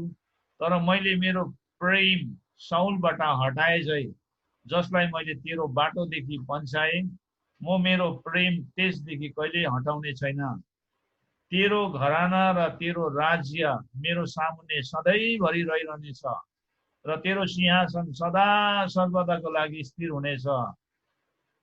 आफूलाई दर्शनमा भनेको सबै कुरा नातनले दाउदलाई सुनाइदिए। अब यो सिंहासन, दाउदको सिंहासन चाहिँ सदा सर्वदाको लागि स्थिर गराइनेछ। अब यहाँनिर सोलोमन राजाले बनाउँछ मन्दिर, त्यहाँबाट त्यो कुराहरू इजरायलीहरूमाथि गएर, अनि त्यो यो जुन चाहिँ यहाँनिर भनेको कुराहरू चाहिँ यो चाहिँ एभरलास्टिङ कभनेन्ट दाउदसँग बाँधेको। त्यहाँबाट गएर 23 को 5 मा गएर हेर्यो भने 23 अध्यायको दोस्रो सामेल 23 अध्यायको 5 मा गएर हेर्यो भने त्यहाँनिर भनेको छ, के मेरो घराना परमेश्वरसँग ठिक छैन र के उहाँले मसँग सबै भागमा सुरक्षित र व्यवस्थित भएको एउटा अनन्त करार बाँध्नु भएको छ र के उहाँले मेरो उद्धारलाई फलवन्त बनाउनु हुने छैन र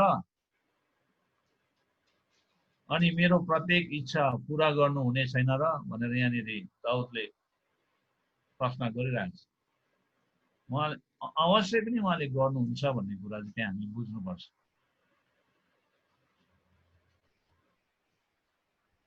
त्यो करारहरू अनन्तको। अनि हामीले भजन सङ्ग्रह 2 मा, भजन सङ्ग्रह 45, भजन सङ्ग्रह 110, यशाया 2 को 1 देखि 5, हैन, 4 अध्यायको 1 देखि 6, 11 अध्यायको 1 देखि 9, 12 अध्यायको 1 देखि 6, यशाया 30 को 18 देखि 26, 35 को 1 देखि 10, 60 अध्याय, 61 अध्याय अनि 66, यो सबै 1000 सालको राज्यमा इजरायलीहरूप्रति गरेको प्रतिज्ञाहरू जो परमेश्वरले अहिले गर्नु भएको छैन त्यो पुरा 1000 सालको राज्यमा त्यो पुरा हुन्छ। यिर्मया 23 को 3 देखि 8 मा गरेको प्रतिज्ञा, 32 को 37 देखि 44, इजिकेल 40 देखि 48 अध्यायको त्यो सबै प्रतिज्ञाहरू 1000 सालको राज्यमा पुरा हुन्छ। अब त्यो हामीले 1000 सालको राज्यमा हेर्यो भने यो सबै वचनहरू त्यतिखेर पुरा हुन्छ, प्रतिज्ञाहरू। जकरिया 12 को 10 देखि 14 अध्यायको 21 सम्मको प्रतिज्ञाहरू 1000 सालको राज्यमा पुरा हुन्छ। अनि यो सबै कुरा ओल्ड टेस्टामेन्ट प्रोफेट्सहरूद्वारा पनि यो सबै अगमबानी गरिसक्नु भएको छ 1000 सालको राज्यमा इजरायलीहरूप्रति। अब लुकामा गएर हेर्यो भने मरियमलाई पनि प्रतिज्ञा गरेको हामी पाउँछौँ। मरियम जो यहुदी हो, लुका 1 मा गएर हेर्यो भने, लुका 1 अध्यायमा गएर हेर्यो भने लुका 1 को 32 मा तपाईले गएर हेर्नुहोस् त 32 पदमा, लुका 1 को 32 पदमा तपाईले हेर्नुहोस्, त्यहाँनिर भनेको छ उहाँ महान हुनुहुनेछ र परम प्रधानका पुत्र कहलाउनु हुनेछ र परम प्रभु परमेश्वरले उहाँलाई उहाँका पुर्खा दाउदको सिंहासन दिनुहुनेछ भनेर यहाँ। अब यहाँनिर मरियमलाई भनेको प्रतिज्ञा त्यतिखेर 1000 सालको राज्यमा पुरा हुन्छ। परम प्रधानका पुत्र कहलाउनु हुनेछ भने येशूको बारेमा। येशूले चाहिँ दाउदको सिंहासन, भत्केको सिंहासनलाई चाहिँ उहाँले निर्माण गर्नुहुन्छ। मिका 5 को 2 मा पनि त्यो कुरा छ। यशाया 9 को 6 मा प्रतिज्ञा गरेको, मिकाले गरेको, यशायाले गरेको येशूको बारेमा, दाउदको सिंहासनलाई निर्माण गर्ने कुराहरू, बनाउने कुराहरूमा। दानियल 2 को 44 मा आज यसको क्लास हैन,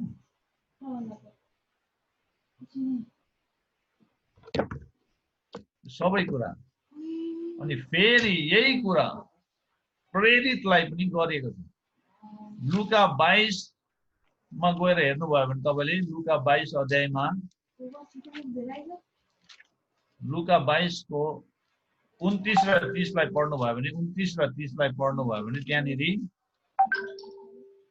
ताकि मेरो राज्यमा तिमीहरू मेरो टेबलमा खाने र पिउने छौ र इजरायलका 12 कुलको न्याय गरेर सिंहासनहरूमा बस्ने छौ भन्दैछ यहाँ।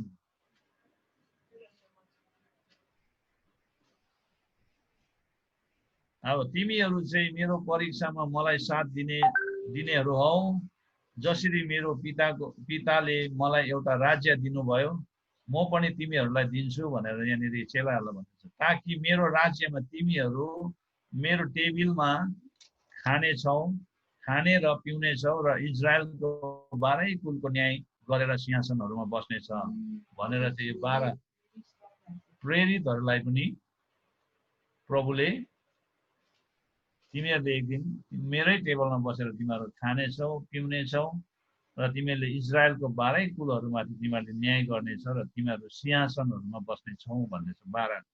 12 प्रेरितहरूलाई। अनि हामीले मत्ती 6 को 10 मा गएर हामीले पढ्यौं भनेदेखि मत्ती 6 को 10 मा त्यहाँनिर येशूले सिकाउनु भएको प्रार्थनामा चेलाहरूलाई के भनेको छ भन्दाखेरि यो प्रार्थनामा तपाईको राज्य आओस्, तपाईको इच्छा स्वर्गमा जस्तो छ त्यस्तै यस पृथ्वीमा पूरा होस् भन्ने कुराहरू 1000 सालको राज्यमा यो हामीले पूर्णतामा देख्नेछौँ। 1000 सालको राज्यमा अहिले यो हामीले पूरा भएको देखेको छैनौँ। येशूको राज्य पूर्णतामा आएकै छैन। तर एक दिन तपाईको राज्य, येशूको राज्य पूर्णतामा आउनेछ 1000 सालको राज्यमा। अनि यो प्रतिज्ञाहरू यो न्यू टेस्टामेन्ट मा आएर चेलाहरूलाई दिएको प्रतिज्ञाहरू प्रेरित 1 को 6 प्रेरित 1 को 6 मा के प्रतिज्ञा गरेको छ भन्दाखेरि प्रेरित 1 को 6 मा यसै कारण जब प्रेरितहरू भेला भए तब तिनीहरूले उहाँलाई सोधे, हे प्रभु, के तपाईले इजरायल राज्यको पुनर्स्थापना गरिदिनु हुनेछ भन्दाखेरि येशूले तिनीहरूलाई भन्नुभयो, पिताले आफ्नो अधिकारद्वारा तोक्नु भएको बेला वा समय जान्ने तिमीहरूको काम होइन। अब यो इजरायलको पूर्ण स्थापनाको बारेमा कुरा हुँदैछ, इजरायलको राज्यको बारेमा। यो 1000 सालको राज्यमा यो कुरा पुरा हुन्छ। यहाँ गरेको प्रश्नको उत्तर चाहिँ 1000 सालको राज्यमा पुरा हुन्छ। भजन संग्रह 45, 46, 47, 48 यो चारैवटा भजन संग्रहलाई पढ्नुहोस्। आउनेवाला राज्यको बारेमा छ। भजन संग्रह 45, 46, 47, 48। त्यहाँबाट भजन संग्रह 2 र 110 लाई पढ्नुहोस्। 2 अध्याय र 110 लाई पढ्नुहोस्। त्यो पनि हुनआउने राज्यको बारेमा छ। 1000 सालको राज्यमा पुरा हुन्छ। अनि येशूले राज्य गर्नु हुँदाखेरि उहाँले चाहिँ फलामको डन्डाले राज्य गर्नुहुन्छ, रड अफ आइरन भन्ने कुरा। त्यो हामीले प्रकाश 12 को 5 मा पनि पाउँछौँ, 19 को 15 मा पनि पाउँछ। प्रकाशको 19 को 15 मा फलामको डन्डाले भन्ने कुरा त्यो एउटा अधिकारको साथ उहाँले राज्य गर्नुहुनेछ। अनि फिलिपी 2 को 6 देखि 11 मा प्रतिज्ञा गर्नुभएको सबै घोडाहरू येशूको नाउँमा टेक्नेछ, सबै जिब्रोले येशूलाई प्रभु भनेर स्वीकार्नेछ भन्ने कुराहरू 1000 सालको राज्यमा।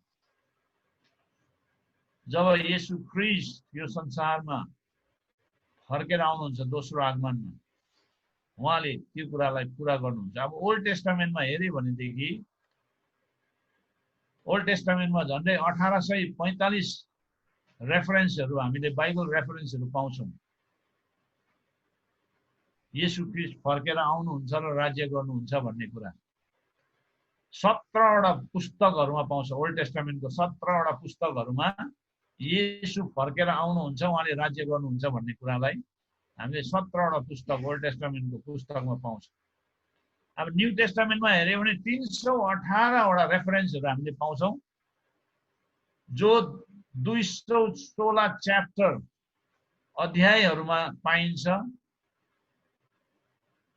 अनि त्यो सबै भविष्यमा हुन आउने राज्यको बारेमा। तर आज रिप्लेसमेन्ट थियोलोजीले इजरायललाई चर्चसँग रिप्लेस गरिदियो। इजरायललाई चर्चले रिप्लेस गरिदियो। यो रिप्लेसमेन्ट थियोलोजी, प्रतिस्थापन धर्मशास्त्रले खतमै बनाइदियो। हामी त्यो कुराहरूमा जानु हुँदैन। त्यो झुट्टा शिक्षा हो।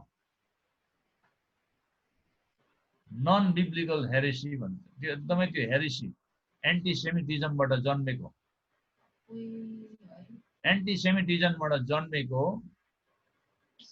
स्पिरिट हो। इजरायलको विरुद्धमा उठेको आत्मा र चाहिँ एन्टिसेमिटिजम भन्छ। इजरायललाई खतमै पार्ने एन्टिसेमिटिजम। डरलाग्दो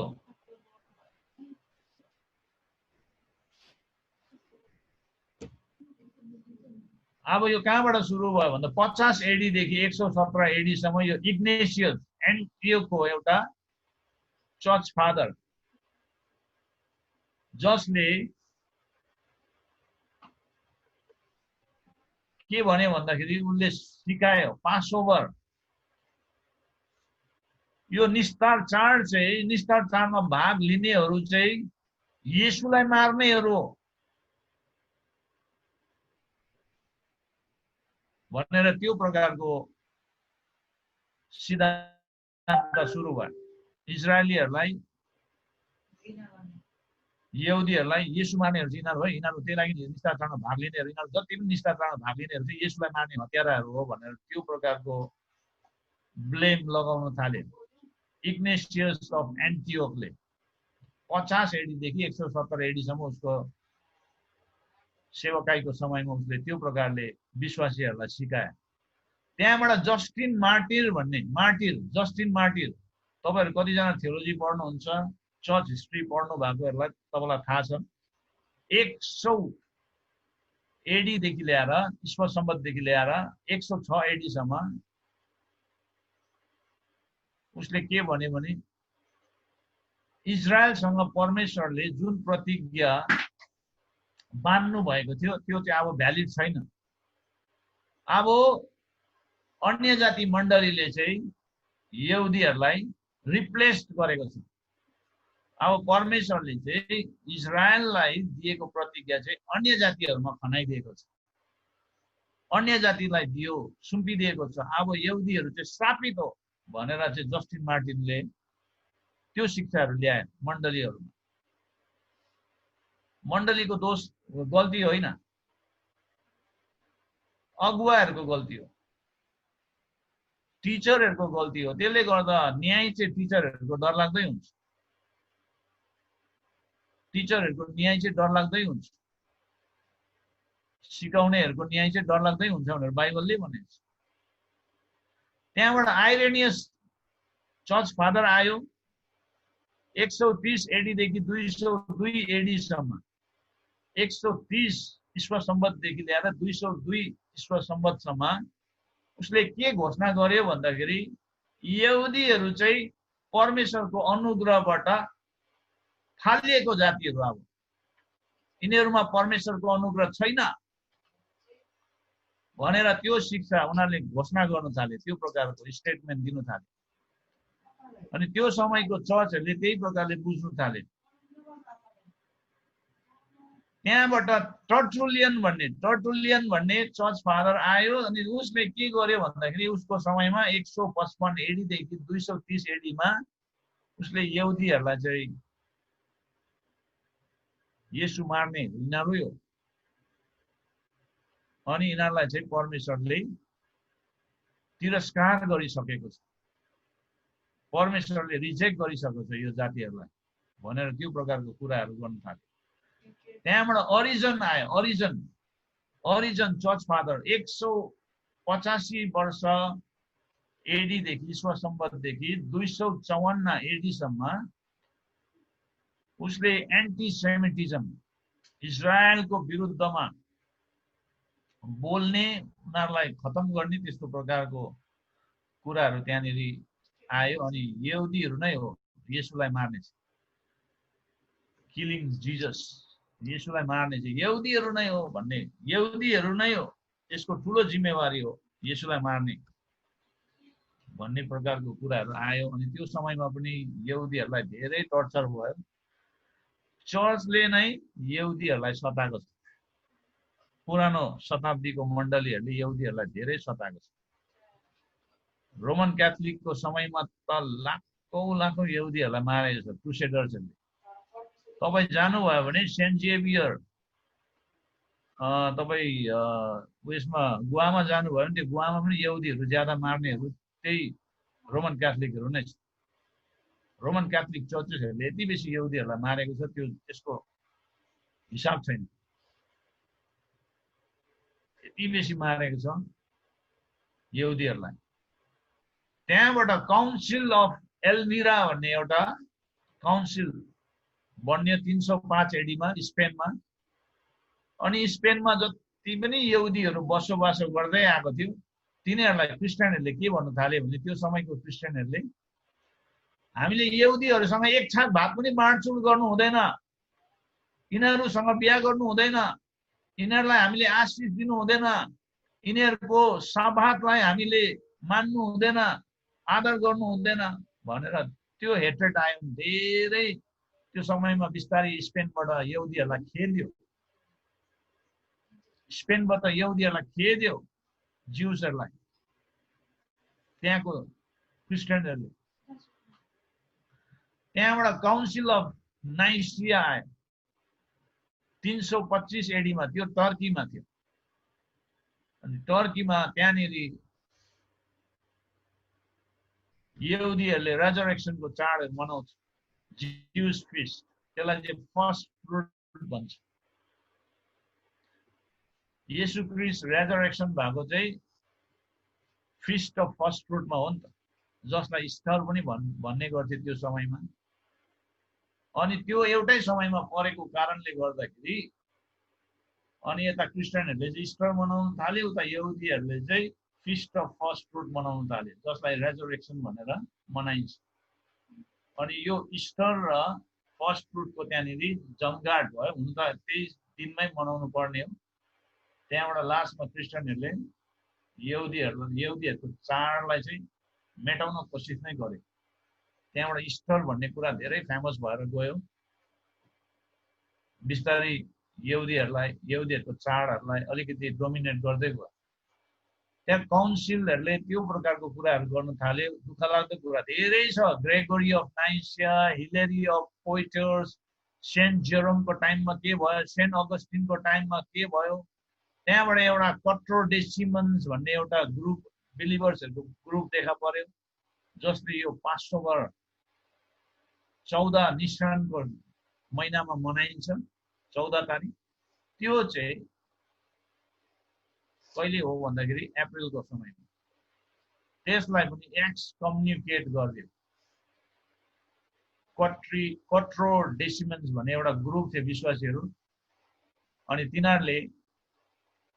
तिनीहरू यदि पासओभरको समयमा कुनै क्रिस्चियनहरू पासओभरको समयमा यहुदीहरूसँग पासओभर मनाउनु गयो भनेदेखि उनीहरूलाई एक्सकम्युनिकेट गरिदिन्थ्यो चर्चबाट।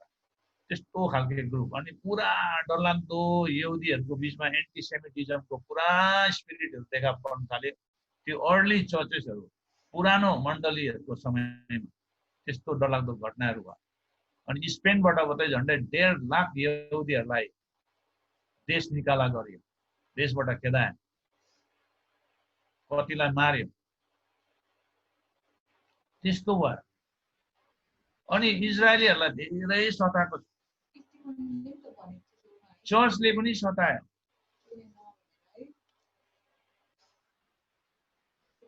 त्यो भयो। यो जातिलाई धेरै हेप्यो। त्यसले गर्दा अहिले यहुदीहरूको एटिच्युड के छ क्रिस्चियनहरूप्रति? यहुदी घरानामा कसैले प्रभुलाई पायो भनेदेखि त्यसलाई मिसियानिक ज्युस भन्छ, मिसियानिक ज्युस, मसियालाई विश्वास गर्ने। अहिले धेरै मिसियानिक ज्युसहरू धेरै प्रभुमा देखा परेको छ। धेरै यहुदीहरू प्रभुमा आएको छ। अनि उनीहरूलाई एउटा मिसियानिक ग्रुप भन्छ, मिसियानिक ज्युस भन्छ। अनि जस्तो मेरो घर, म यहुदी भए मेरो घरबाट मेरो छोराले प्रभुलाई पायो भने त्यो छोरालाई म क्रिया गरिदिन्छु, फ्युनरल गरिदिन्छु, मेरो घरबाट निकालिदिन्छु, मेरो अंशबण्ड त्यसलाई दिदिनँ। हो त्यस्तो प्रकारको नियमहरू अझै पनि इजरायलमा छ। किनभने उनीहरूले के भन्छ भने हामीलाई विरोध गर्ने क्रिस्चियन्सहरूको प्रभुलाई हामी किन चाहिँ विश्वास गर्ने? हाम्रो पुर्खाहरूलाई कति मार्यो विगतमा, जिउँदै जलाइदियो। यिनीहरूको प्रभुलाई हामी किन विश्वास गर्ने भने उनीहरूको हेट्रेड, चर्चेसपट्टि उनीहरूको डरलाग्दो घृणा छ। त्यो घृणा कहाँबाट पैदा भयो भन्दाखेरि सुरुको चर्च फादर्सहरूले नै पैदा गराइदियो। डरलाग्दो छ। त्यहाँबाट रिप्लेसमेन्ट थियोलोजीहरू आयो।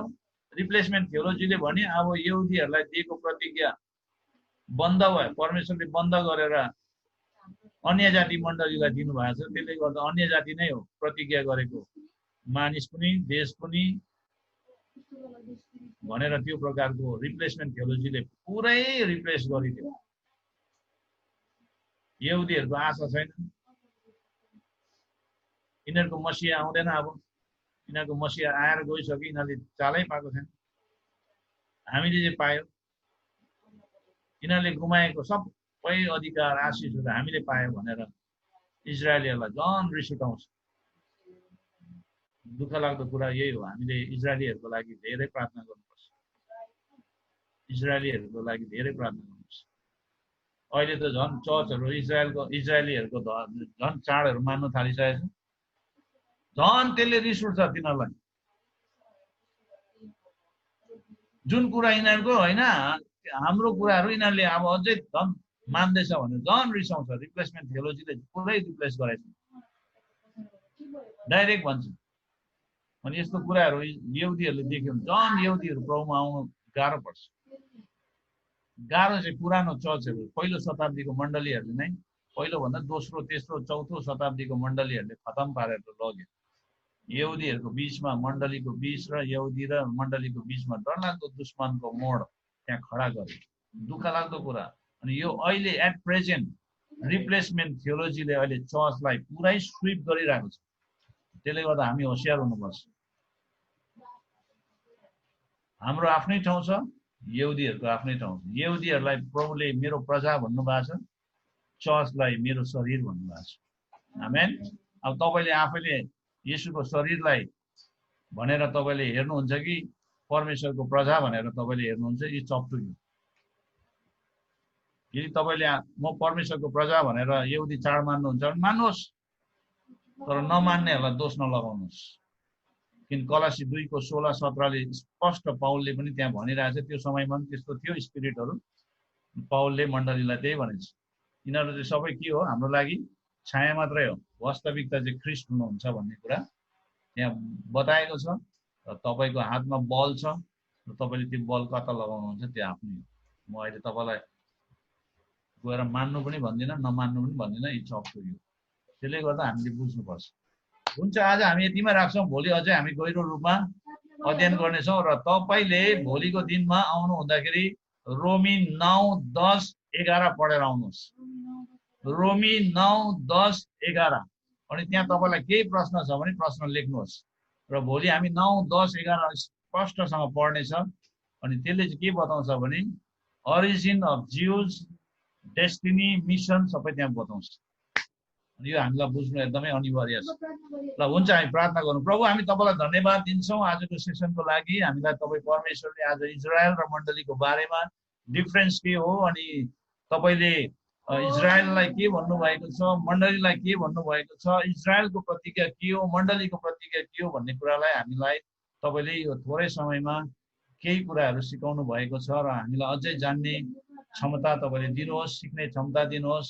किनभने यो एउटा ठुलो सब्जेक्ट हो। अहिले चर्चेसहरूले सिक्नुपर्ने, अनि चर्चहरूमा धेरै कन्फ्युजनको कुराहरू आइरहेको छ, किनभने यो कुरालाई डिफ्रेन्सिएट गर्नु नसकेको कारणले गर्दाखेरि।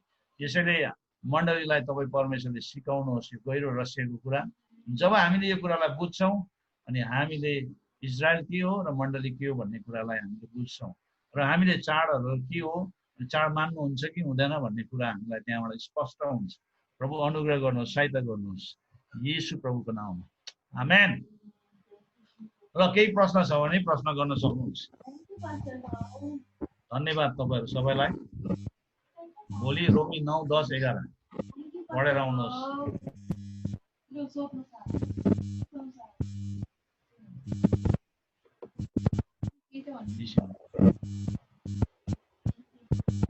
केही प्रश्नहरू छ भाइ, बहिनी, दिदी, अङ्कल? यसो हात उठाउनुहोस्।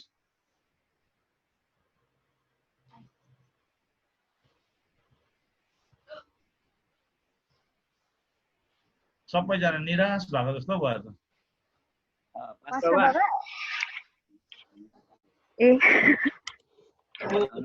शीतल शीतल भन्नु त। शीतल भन्नु। मलाई नि प्रेरित 20 को 28 अलिक बुझाइदिनुहोस् न। प्रेरित 20 को 28। हजुर। बुझेन? हजुर।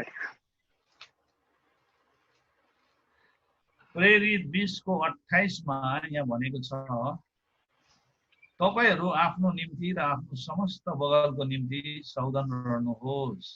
पवित्र आत्माले तपाईहरुलाई बगलको जिम्मेवार बनाउनु भएको हुनाले उहाँले आफ्नो रगतले परमेश्वरको मण्डलीको हेरचाह तपाईहरु गर्नुहोस् भन्नु भएको चाहिँ अब यहाँनिर एल्डरहरुलाई बिदा गराउने बेलामा त्यहाँनिर एफिससको एल्डरहरुलाई चाहिँ पाउलले के भन्दैछ भने तपाईहरु आफ्नो निम्ति र आफ्नो